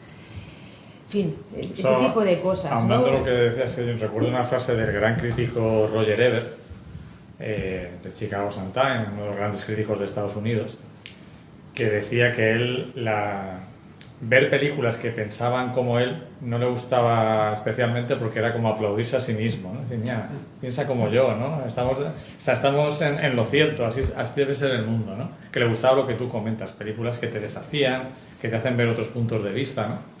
Y creo que eso es muy, muy enriquecedor, ¿no? Las películas que te desafían, que te provocan, que te hacen, que incluso te pueden molestar en algún momento, eso creo que es muy atractivo. ¿Cómo lo ves? Bueno, yo soy un poco el bicho raro de aquí, porque a mí el concepto de crítica nunca me ha interesado mucho como lector. De ahí que a mí no me interesara nunca escribir críticas. Yo primero no las sé escribir, porque no sé escribir críticas, yo lo reconozco. Pero cuando hacía crónicas desde las películas para las imágenes y me veía la película, me gustaba dar información, ¿vale? Y me gustaba decir, pues la música es de este, y aquí en esta secuencia es así de buena, y el montaje es de este, y esta razón es porque este momento es maravilloso, el director de fotografía, espera que respiro, es este, y la razón por la que hay elementos en la película que me interesaban. La labor que hacen la mayoría de críticos de cine, y supongo que vosotros también encajáis ahí, sí, es una labor que a mí, la de la opinión desde una perspectiva social, política, cultural, se me ha quedado a mí siempre muy grande. Primero porque, repito, no me ha interesado a nivel personal hacerlo, y segundo porque a mí eso, la opinión, no me aporta, personalmente no me aporta conocimiento. O sea, yo ahora mismo hablábamos en la comida hoy del podcast que está haciendo ahora mismo Quentin Tarantino con Roger Avary, el productor de Pulp Fiction, y es un podcast maravilloso en donde analizan dos películas. Por ejemplo, un episodio era Moonraker y Firefox. Y piensas, Moonraker, una película de James Bond, una de las peores, por cierto, y Firefox, que no es una de las mejores de Clint Eastwood. Y piensas, qué combinación más rara. Aprendes tanto en ese podcast. O sea, es una masterclass de cómo hacer cine. O sea, aprendes muchísimo. Y el otro episodio que también aprendes muchísimo está dedicado al giallo americano, que era Vestida para matar y Los ojos de Laura Mars. También, o sea, son dos películas mejores que Moonraker, sobre todo Vestida para matar, pero que cuando oyes a Tarantino y a Roger Avary hablar de esto, no solo dan su opinión, que es muy buena y es un comentario a veces hasta social, con el caso de Vestida para matar, que es una película muy contemporánea, por cierto, pero además te dan un background, te dan un conjunto de tópicos y de información acerca de por qué el montaje es así, la música es así, la fotografía y tal, que yo creo que se encuentra faltar muchísimo en la crítica, no solo aquí, también en la crítica americana, pero sobre todo en la crítica española no hay, creo yo, una tradición del crítico, digamos, que va más allá de poner el comentario desde eso, una perspectiva muy correcta y me parece muy aceptada probablemente desde su punto de vista, repito, cultural, social o lo que sea. No hay el elemento de conocimiento cinematográfico pues que te diga, ostras, pues la música de esta película compuesta pues, yo que sé, por Jerry Goldsmith o por Hans Zimmer o por quien sea, pues en este momento resalta esa secuencia, ese instante maravilloso, bla, bla, no. No hay. Yo creo que es más que nada porque tampoco, no sé si no hay un interés de conocer. O sea, a mí mismo yo me acuerdo cuando miraba los pósters de las películas en los años 80, es que me sabía el nombre de los montadores, de los directores de fotografía, de los guionistas, del casting, de todo el mundo. Y había un interés en seguir las carreras de esta gente y decías, ostras, pues el vestuario es de Milena Caronero, pues qué bien, esto estará genial. Tonterías así, pero que adquieres un conocimiento que luego, a la hora de escribir años después, me ayudó muchísimo, ¿vale? A completar esa información que yo daba al lector. Que ya digo, no era lo que hacéis vosotros, porque a mí, ya digo, no, yo nunca he sabido escribir crítica, pero sí que daba ese contenido que a mí sí me gusta recibir. O sea, y yo creo que esa es la diferencia fundamental en cómo me gustaría que la crítica fuera y cómo en realidad es. Y por eso a mí una me interesa más que la otra. Perfecto. Tengo un par de preguntas, pero como quiero dejar tiempo para que los asistentes y las asistentes puedan preguntar, voy a ver si consigo unir las dos preguntas en una. No va a ser fácil porque es una cosa como muy... Pero tú te das cuenta que tú preguntas una cosa y nosotros contestamos alguna otra diferente. Pero bueno, eso sea, que no contestamos nunca forma tus parte del preguntas, encanto sí. de este tipo de charlas. Que yo pregunto una cosa, vosotros contestáis lo que os apetece. Que, Estamos tú y yo, que parece que soy gente con las libre, manos, yo con las manos. Así estamos gente los dos. libre y despierta. Vamos a ver si consigo aclararme lo que os quiero decir. A ver. Entre los lectores de crítica más veteranos, los que llevan mucho tiempo leyendo crítica, yo detecto, y no estoy totalmente de acuerdo con este comentario, más bien bastante desacuerdo, al igual que a nadie se le ocurriría decir, es cierto que ha pasado muchísimo más tiempo en la historia de la música que en la historia del cine, a nadie se le ocurriría decir que a una persona no puede hacer crítica de música pop si no conoce bien la música clásica, a los clásicos, Beethoven, Mozart y demás. Existe la idea, entre algunos amigos y conocidos que leen crítica, de que los críticos más jóvenes, las personas que se dedican a la crítica más joven, no han visto cine clásico y por tanto tienen una visión limitada del cine porque solo han visto películas desde los años 80-90 para acá, como mucho. Entonces, no sé si estáis de acuerdo con eso y si pensáis que eso puede empeorar la crítica, ¿no? La calidad de la crítica.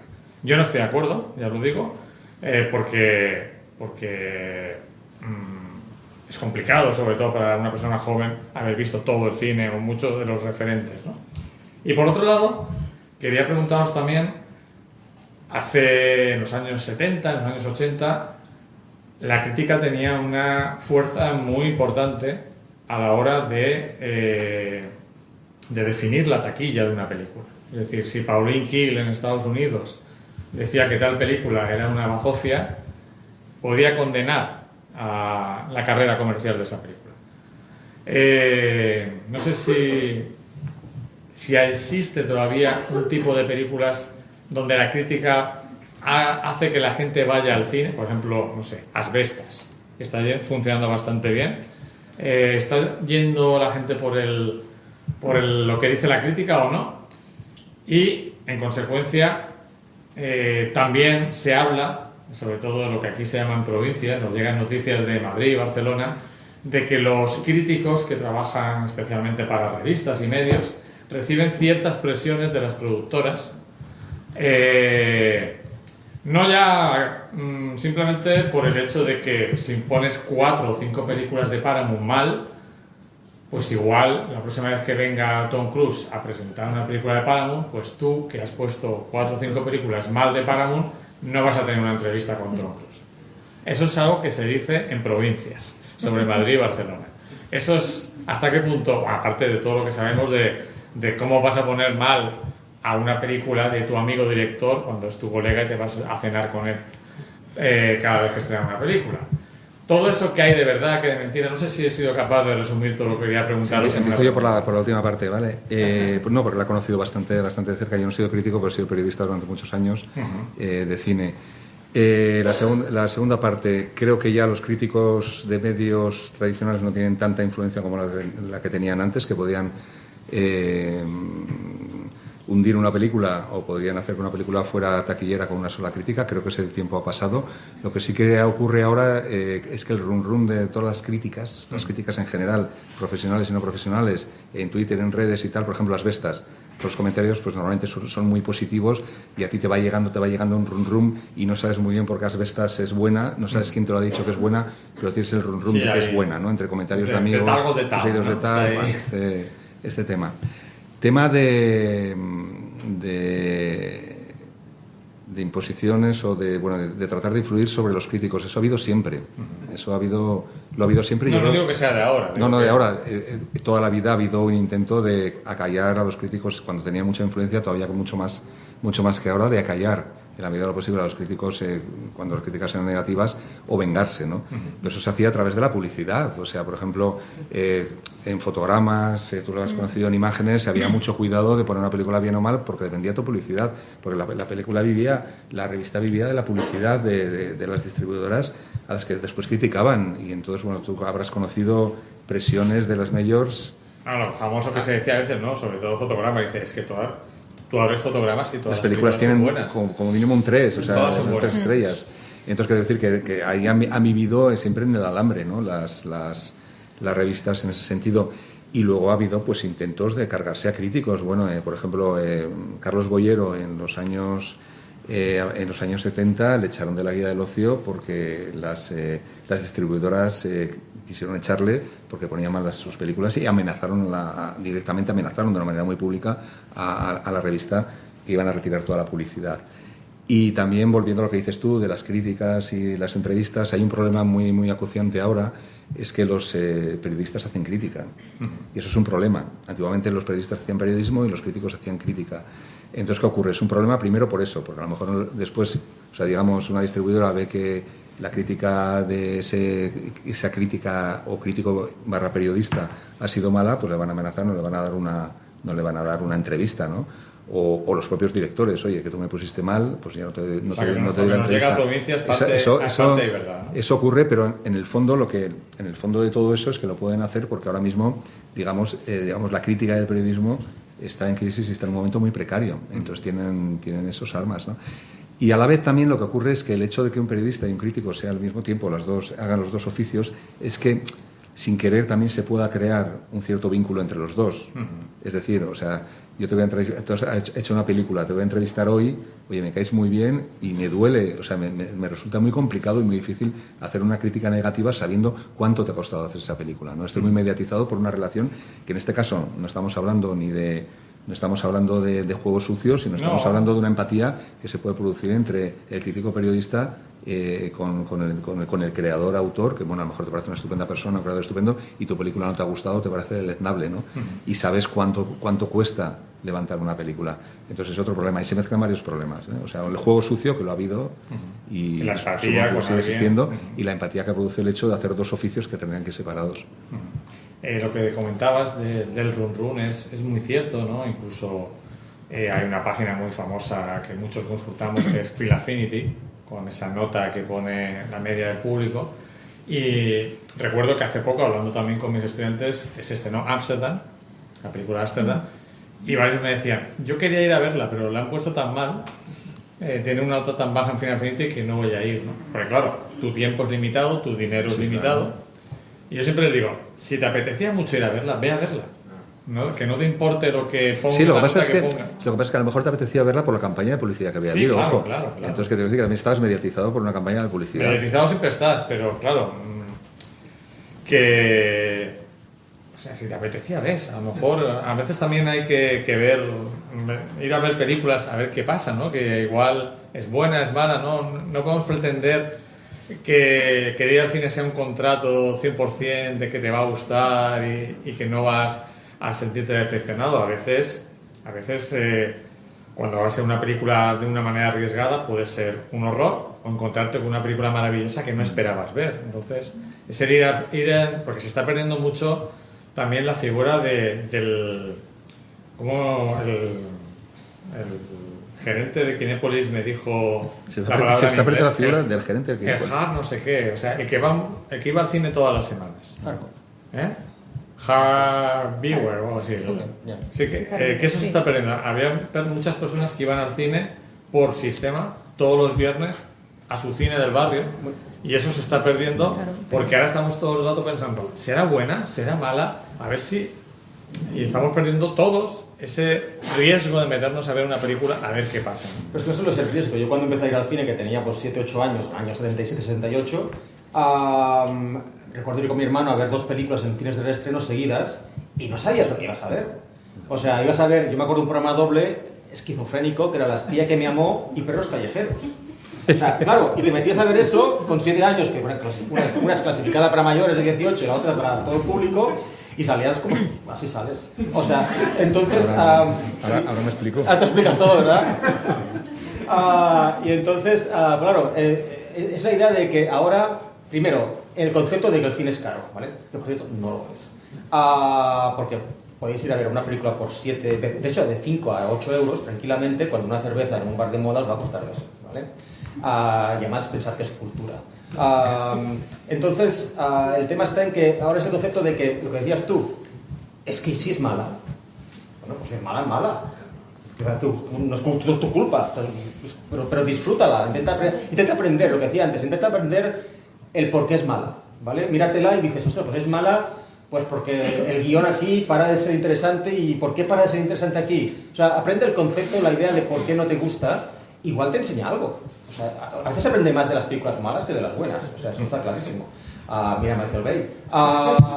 Pero que por cierto hace muy buen cine. Si estás viendo esto, Michael, haces muy buen cine. Pero no, en cualquier caso, puedes aprender tanto de lo bueno como de lo malo, eso está clarísimo. Y más a veces de lo malo. Entonces, yo no creo que haya que tener miedo de arriesgarse un poquito a ver todo tipo de cine. Y eso es lo que hacíamos mucho en la época, bueno, no sé cuántos años tienes tú, pero en mi época entre el 78 y el 80 y pico, pues ibas a ver de todo, o sea, cada semana, y venga, cine. Y muchas veces, bueno, no, yo recuerdo ver películas que no me gustaron, yo qué sé, yo fui a ver una cosa que se llamaba Nadine con Jeff Bridges y Kim Basinger, que era horrorosa. O sea, y ahora pones Nadine por la tele y no aguantas en 5 segundos.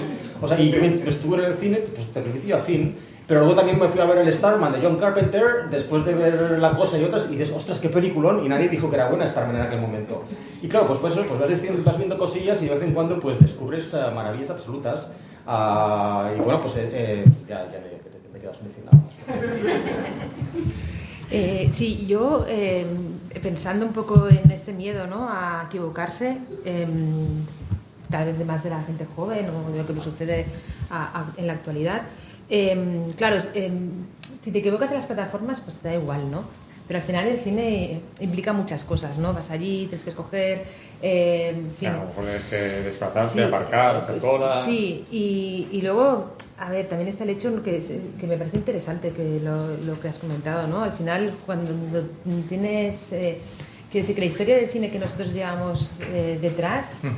no es la historia del cine que alguien con 20 años lleva detrás, ¿no? Entonces, claro, al final, si tienes que redescubrir 128 años de... creo, ya no me acuerdo. Sí, que se van acumulando. Es que se van acumulando, ¿no? Al final, y claro, en 2022, a mí me gusta hacer este tipo de... bueno, pensar en esto, ¿no? Que han pasado de los años 80, han pasado 42 años, sí, ¿no?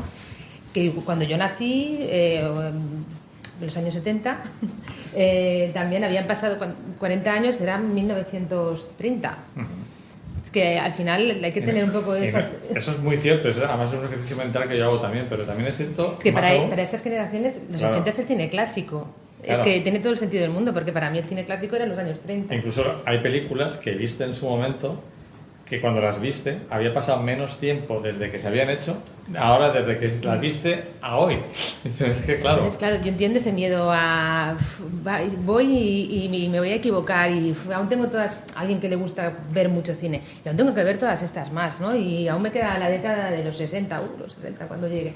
Pues puede ser muy claro, para eso existe el canon del cine, ¿no? Pero yo creo que estaría bien incorporar la idea esta de que el peligro de que las plataformas de alguna manera determinen cuál es la historia, ¿no? Porque si hay películas que no se ven en una plataforma, o sea, que no están en una plataforma, que son clásicas o quiero decir que más bien que son esenciales, que yo creo que hay que verlas para entender ciertas cuestiones del cine, ¿no? A mí me gusta mucho el cine clásico, yo creo que aquí las 3 personas que estamos, las 4 personas que estamos en la mesa somos fervorosos defensores y amantes del cine clásico, y a mí, yo cada vez que me pongo una película de los años 60 para atrás es una fiesta, la verdad, y tengo muchas lagunas, porque pues como le sucede a los chavales y las chavalas de ahora, es que no me da la vida tampoco para ver toda la historia del cine, pero bueno, poco a poco. pero sí que es cierto que es importante al menos recuperar películas que son el ABC, que para eso están los cánones.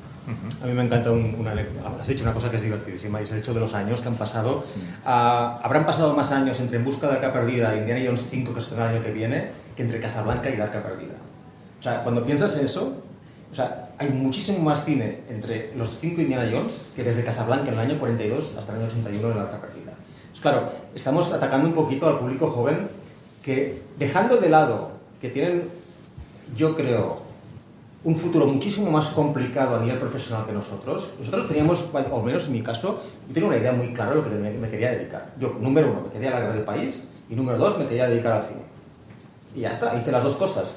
Y mucha gente de que me muevo en el círculo, que me muevo, tenían objetivos muy específicos en el campo profesional que han logrado. Entonces, ese ímpetu, ese interés personal en hacer algo específico en un campo concreto, lo tienen muy complicado ahora. Porque hablábamos antes, si te gusta el cine y te gusta escribir sobre el cine, pues no vas a cobrar.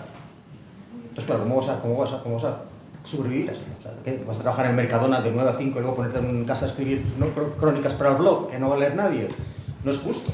Porque puede ser que esta persona sea tan eficaz a la hora de escribir un artículo como Kim Casas, que por cierto es maravilloso, o como Bollero. Yo sé, es que puede que sean genios, pero es que el futuro que tienen por delante no solo tienen, pues, que hacer un repaso histórico absolutamente increíble, sino que inabarcable. Exacto, sino que, gracias por la palabra porque no me salía,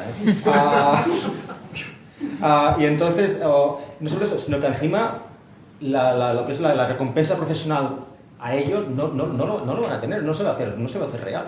O sea, no van a conseguir que ese sueño de dedicarse a algo específico como es la crítica cinematográfica o ser cronista, como en mi caso cinematográfico, pues es que no puede ser ya. Entonces, claro, estamos un poco como machacando que bueno, pues que quizá el público joven y el público joven lo otro. Bueno, el público joven, pues bueno, pues está en una situación muchísimo más complicada, creo yo, que nosotros en aquella época.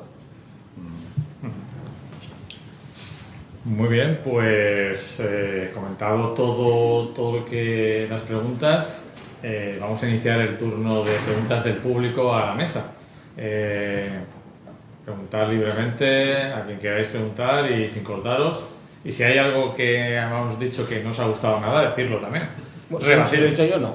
Si ha dicho José, no, pero si lo hemos dicho los demás, sí. Creo que por ahí había un micro.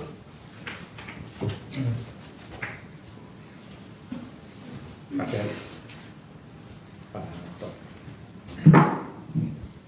Hola. Hola.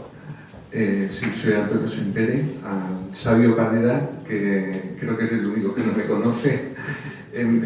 Sobre las subvenciones de las revistas, que me ha quedado la duda, ¿desaparecen? Vamos a ver, hasta hace este año básicamente, el Ministerio de Cultura daba una serie de subvenciones a revistas culturales de cine, ¿vale? Y eso básicamente se ha mantenido a lo largo de los años, ¿vale? El año pasado ya hubo una decisión absolutamente ridícula, que es no dárselo a Dirigido por, porque no era considerada revista cultural. El resto sí. No diré porque una está en Barcelona y la otra está en Madrid, no diré eso, pero bueno, no tiene sentido que Dirigido por no tuviera una subvención el año pasado. Y este año le dijeron, ni lo intentéis porque las cancelamos todas.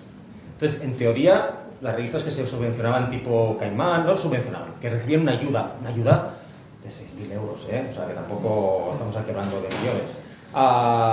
Que por cierto era más de 10.000 hace 10 años, 15 años, se redujo a 6.000 hace poco, ¿vale? Y ahora me estoy metiendo en un berenjenal por decir esto, porque son cosas que no debería decir, pero me es igual, porque tampoco me digo. Se está grabando, y este año, según tengo entendido, les han dicho que se cierre todo.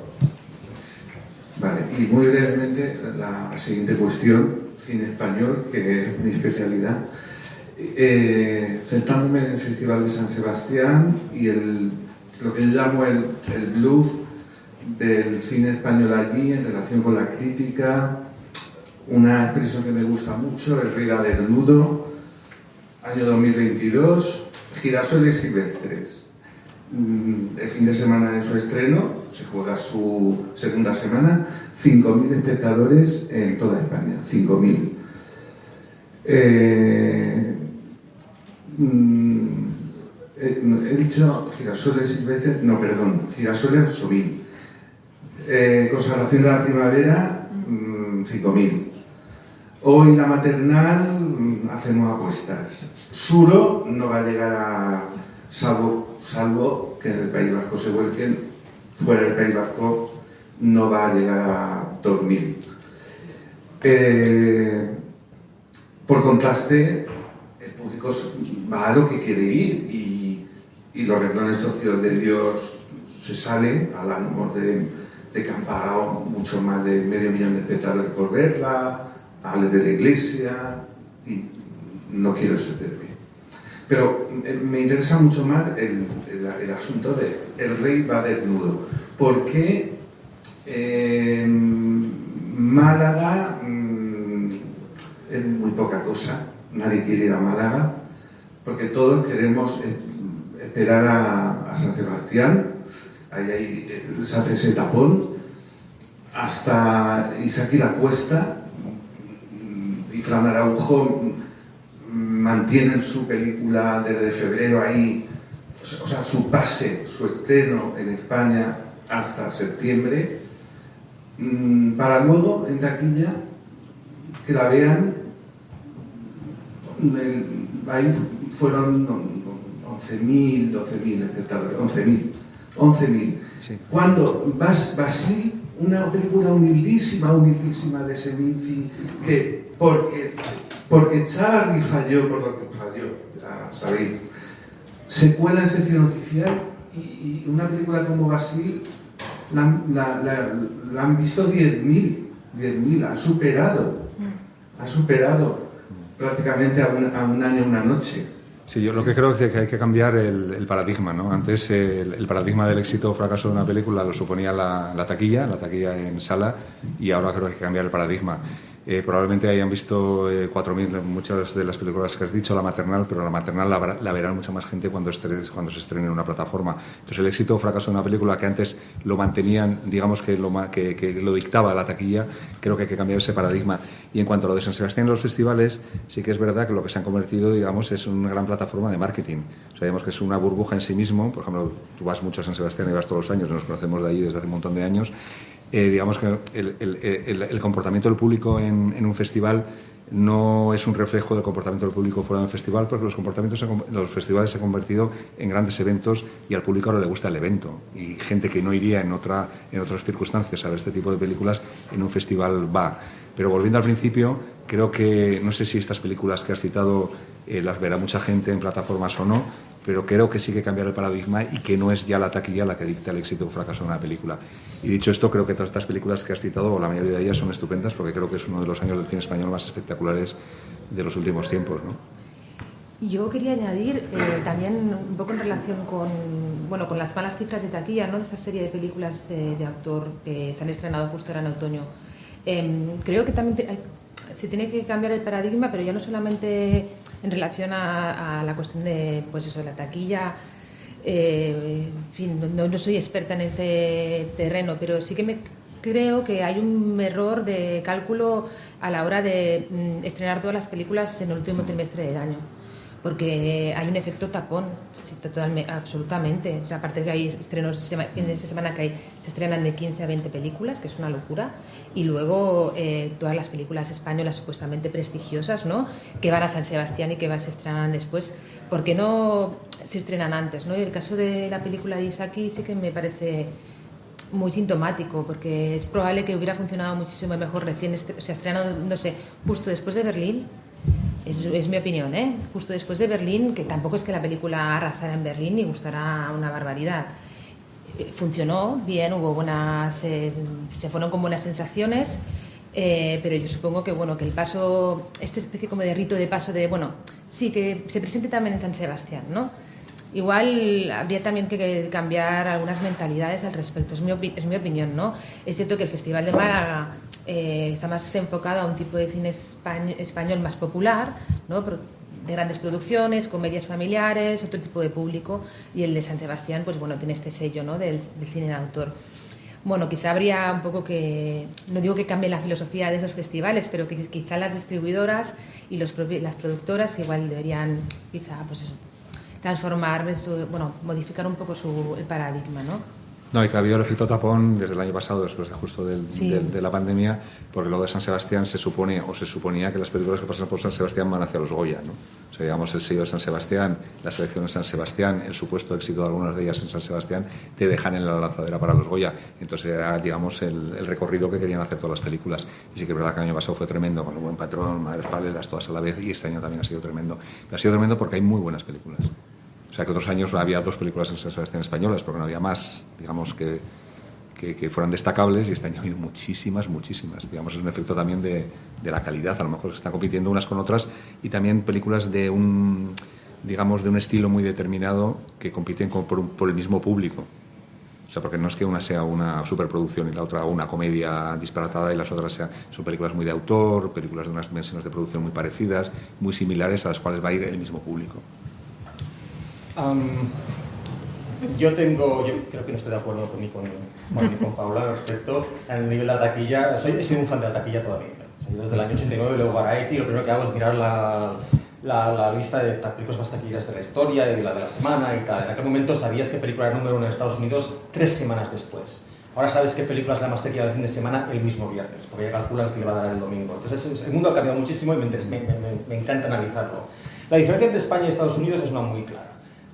En Estados Unidos, por ejemplo, sabemos que se acaba de estrenar Black Panther 2, ha costado $250 millones, más $100 millones de publicidad y marketing y lanzamiento, lo cual son 350 millones para una película. Es una animalada, lógicamente, pero en 3 meses sabremos si esa cantidad va a reportar ingresos de vuelta o no. O sea, en Estados Unidos sabremos cuánto va a recaudar en taquilla, cuánto va a recaudar en taquilla internacional, cuánto se regresará al estudio, el estudio cuánto va a cortar para el director, cuánto va a cortar para el actor y bla, bla, bla. O sea, sabes todo. Al final de año sabes exactamente el resultado financiero de una película. Yo aquí, si una película cuesta 2 millones de euros, recauda en taquilla 150.000, digamos, o 200.000, o sea, queda un trecho hasta los 2 millones. Luego se vende en una plataforma, ¿por cuánto se vende? Etcétera, etcétera. Yo, lo que siempre me he preguntado en España es ¿cuántas películas acaban resultando dando un beneficio comercial?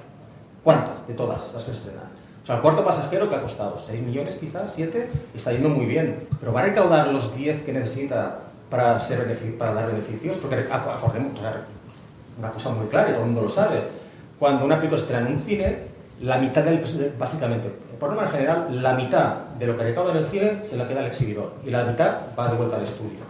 El estudio o el productor, con esa otra mitad, tiene que pagar la película, tiene que pagar a los porcentajes de los actores y de los guionistas y de los directores y de quien sea que trabaja porcentaje, tiene que pagarlo todo. Entonces, el porcentaje que queda de cara a que haya un beneficio comercial es, en el cine español, yo dudo que haya más de un 10% de películas que realmente son beneficiosas para la taquilla. Eso, de cara a lo que decías tú, de que hay que cambiar el paradigma, tú lo ves desde la perspectiva de la calidad. Yo lo veo desde la perspectiva financiera siempre. No, pero desde la perspectiva financiera no te engañes. En España, ¿conocéis algún productor que se haya arruinado últimamente?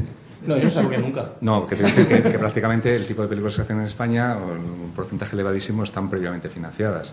Están financiadas con preventas a televisión, con las ayudas públicas, etcétera, etcétera. La labor de un productor en España, digamos, es intentar que la película esté pagada antes de que se empiece a rodar.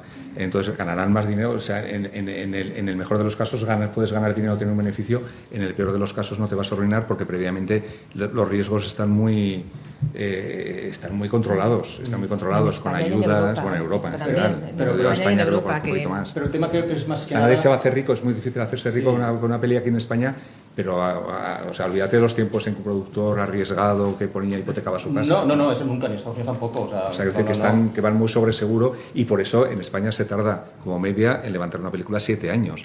¿Qué hacen durante esos 7 años? Bueno, digamos, la parte creativa escribe, etcétera, etcétera, va preparando la cosa, pero hay un señor productor que está buscando las ayudas, que está buscando la financiación del gobierno de tal, del gobierno autonómico, de la preventa televisión, de ayudas europeas. De todo eso. Ser un productor es saber cómo encajar todo ese dinero. Ese fondo perdido, básicamente. Porque luego, muy pocas veces, el dinero se recupera. Que tú haces un cálculo, o sea, que si haces un cálculo de si esa película ha generado el dinero que ha costado, exacto, no, probablemente la mayoría no. problema con el cine español y mucho europeo. Sí, fondo perdido. Que hay una falta, digamos, de interés por parte de los creadores de contenido de que realmente, de pensar, ostras, pues yo quiero realmente que esta película me devuelva el dinero que estamos gastando. Pero ese es el concepto del cine, que es otro panel para el año que viene, porque es mucho más complicado y mucho más complejo. Yo sin ser un experto en producción, pero te quiero decir que aquí nadie, la gente, el productor lo que hace es intentar, pues eso, con un poco de aquí, otro poco de allí, una preventa allí, no sé qué, una ayuda de no sé cuánto, es tal, montar la película. Entonces ya tiene palabradas la venta de televisión, el concepto de que, claro, está la Diputación, está el Ayuntamiento, está la Generalitat, está el Gobierno español, está el Ministerio de Cultura, está el Ministerio... Claro, al fin y al cabo ese dinero... tanto me da que la película de dinero no le da taquilla, entonces. Y ese es mi problema con el cine español o con el cine que es la parte de es como se hace cine aquí, que no hay problema, o sea, que oye, es mejor que el Ministerio de Cultura pague por cine que pague por, yo qué sé, no voy a decir nada disparate, pero yo qué sé, que cada uno pague lo que le dé la gana. Pero en definitiva, quizá me falta más a mí la idea. Que vamos a ver, que no es verdad que el cine americano no esté subvencionado. O sea, cuando el cine americano va a rodar Atlanta, por ejemplo, el cine, Marvel retorna a Atlanta, ¿por qué? Pues porque allí reciben una subvención del estado de Georgia por rodar allí. O sea, pero es una cantidad que va a inversión del beneficio en taquilla, ¿no? Muchas veces. O sea, y porque claro, pues Marvel, pues ya saben que va a dar una millonada, o sea, que tanto les da. Entonces, claro, a mí el concepto de ir tirando cheques de diferentes... Pero yo creo que la escala es distinta. Quiero decir que yo creo que estamos hablando también de productos cinematográficos diferentes, de escalas distintas, con un público potencial muy distinto, con unas historias muy diferentes. Y luego quiero romper una lanza que no solamente el cine español recibe ayudas, que también es el cine europeo en general, que se mueve el cine francés, los ayudas del cine francés son 4 o 5 veces más que el español. O el británico. Sí, el británico, correcto. Quiere decir que la taquilla francesa, ¿eh? Sí, no, me interesa más la taquilla francesa me interesa más que compares justamente Francia y España que no Estados Unidos y España, porque al final no era por comparar, era por el sentido de que escala muy distinta. La taquilla francesa, la taquilla francesa sí que el ya público francés realmente consigue que el producto francés sea beneficioso. Bueno, ¿cuántas películas? Yo no lo sé, no sé cuántas. Hacen muchísimas películas y hacen esas 4 o 5 comedias que arrasan, pero por esas 4 o 5 comedias que arrasan habrá 250 películas, no sé en cuánto estará, no sé si sabes tú, Antonio, en cuánto estará la producción francesa anual. Si en España está en 100 y pico, en España está en 400 en Francia está en 400 y pico. Entonces de las 400 y pico hay 10 taquillazos, que son las comedias estas de la familia, y uno más, no sé qué, tal y cual, que me caso con la hija del otro, y el resto...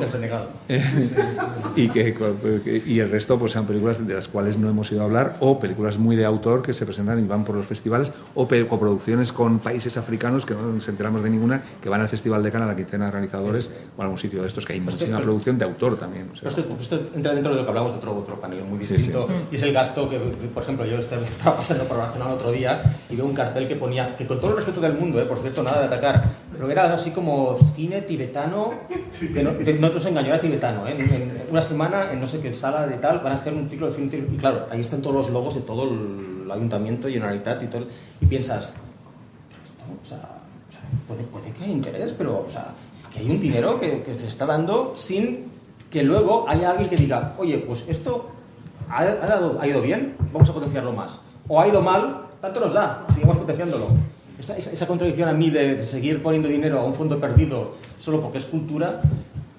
Claro, yo vengo de un país que es muy distinto a este. O sea, que me he acostumbrado a quizá una forma un poco más fría y un poco menos cultural de mirar al proceso de crear películas y de crear eventos de estas características, que no sé. Bueno, yo por discrepar un poco con Josep, que no pues me he discrepado contigo en todo momento, es cierto que todo este mundo de subvenciones provoca que se hagan muchas películas innecesarias, que no interesan a nadie, es cierto, pero también creo que no todas las películas deben tener como objetivo, en mi opinión, ser rentables. También tiene que hacerse algunas películas para potenciar a gente joven, sobre todo, que está empezando, que a lo mejor no puede hacer una película y hay que apoyarlos. A lo mejor no va bien y ese chaval o esa chica no tienen capacidad de hacer más películas, pero quizá en un país como España, por ejemplo, es muy difícil que un chico o una chica joven puedan hacer su primera película si no es con el apoyo de dinero público. Al menos es como lo veo yo. No, es imposible. Entonces creo que no todo el cine... nadie. Claro, no todo el cine se debe hacer con la mentalidad de que sea rentable en taquilla, igual que pienso que no toda la no todos los espacios de la televisión pública deben tener mucha audiencia, deben estar pensados en que tengan mucha audiencia. De hecho, a mí, por ejemplo, MasterChef, a mí me sobra la televisión pública, es una opinión muy personal. Abrimos otro debate. Sí. Entonces Chicos, creo... MasterChef. No, me parece muy que exista, pero creo que la televisión pública debe potenciar otro tipo de contenidos y MasterChef no es el peor de la televisión pública, es el que me ha venido a la cabeza. Pero bueno, eso es un debate. ¿Esto es que nos echan ya? No sé, resistiremos. ¿Alguien quiere preguntar alguna pregunta más? ¿Alguien tiene alguna...? Pues... Qué tensión. Hitchcock. Tin, tin, tin. ¿Alguna Ya lo pregunta? veía. ¿Alguien quiere...? Sí. Buenas noches. Bueno, le pregunto a Josep Parera, que aunque tú no lo sepas, colaboramos en Dirigido por los Dos. Soy Juan Carlos Vizcaíno. Me dedico a las arqueologías. Y bueno, yo te llevo leyendo muchísimos años, cuando escribías en Imágenes de la Actualidad, sobre todo porque eras una especie de Waldo Lidecker, un fustigador de los entresijos de Hollywood. Y como sé que eres un fustigador de la decadencia del Hollywood de nuestros días, hasta me salgo del tema que tratamos, pero bueno, es una oportunidad para preguntártelo en directo. ¿Hasta qué punto la cultura woke está perjudicando o hundiendo, a mi juicio, como está hundiendo el Hollywood de nuestros días? Esas películas con las cuotas de minorías, esos Oscars vendidos a esta historia que bueno, ya han perdido todo interés, etc. ¿Cuántas horas tenemos? Creo que tienes 2 minutos. Vale, 2 minutos.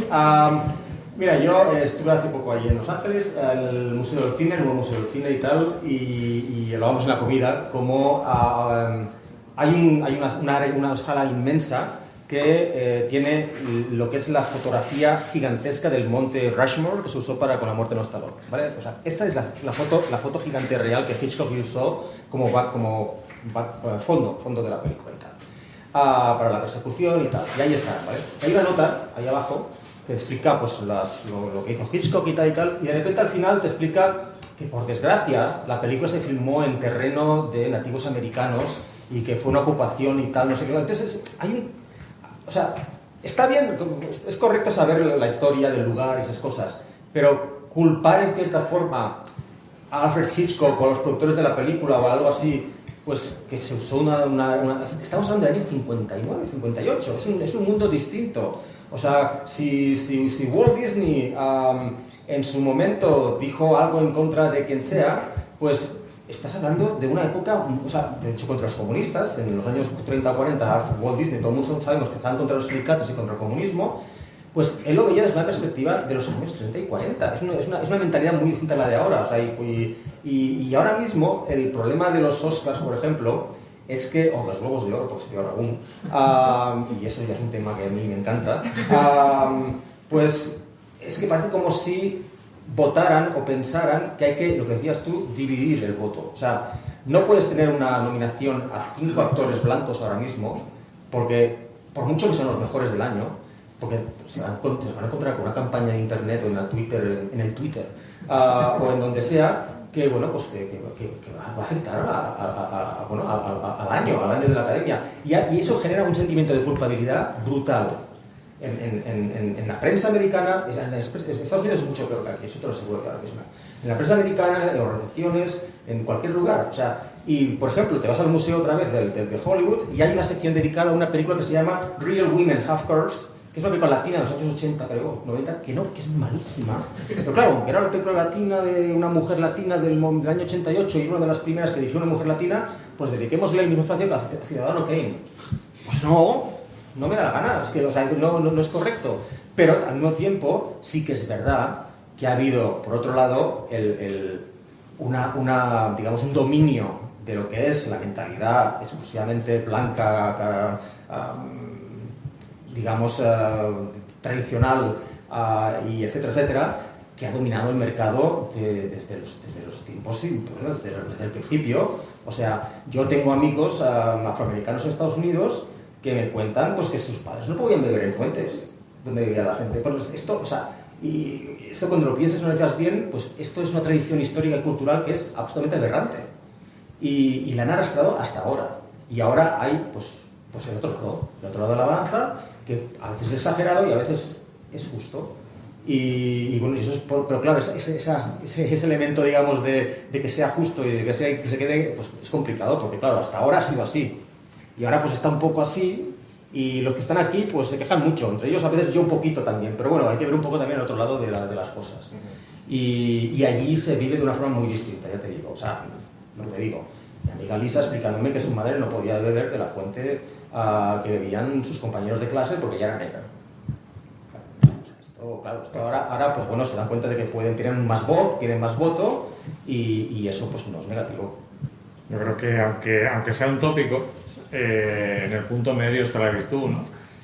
Y es verdad que hay una parte, como lo que tú comentas, de público que se queja de esa agenda woke en el cine, pero también es cierto que ha habido una agencia no woke durante 100 años y nadie ha dicho nada, porque era como una hegemonía de pensamiento.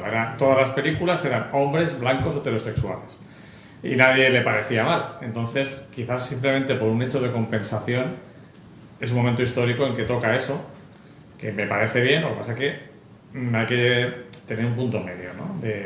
Pues lo que dice él, no puede tener el mismo espacio Ciudadano Kane que La mujer de verdad tiene curvas, porque no son dos películas de la misma categoría.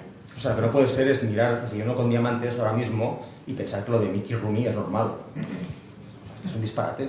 Pero es que yo creo que eso ya, el propio aficionado, el propio estudioso ya lo sabe analizar y sabe mantener las distancias. No hace falta que Hollywood haga esos compartimientos estancos. Sí, pero si luego pones a una sirenita, una actriz afroamericana, te van a venir 50 blancos diciéndote que cómo es posible que la sirenita sea negra cuando, bueno, desde cuando una película animada importa eso. O sea, es que son conceptos que están exagerándose mucho por culpa de las redes. Claro. Lo más lógico es que si vive en el Caribe sea negra. Porque lo hizo uno en Dinamarca hace un montón de tiempo, no el cuento, no es un danés o un nórdico. De hecho me lo ofrecieron a mí, pero no podía.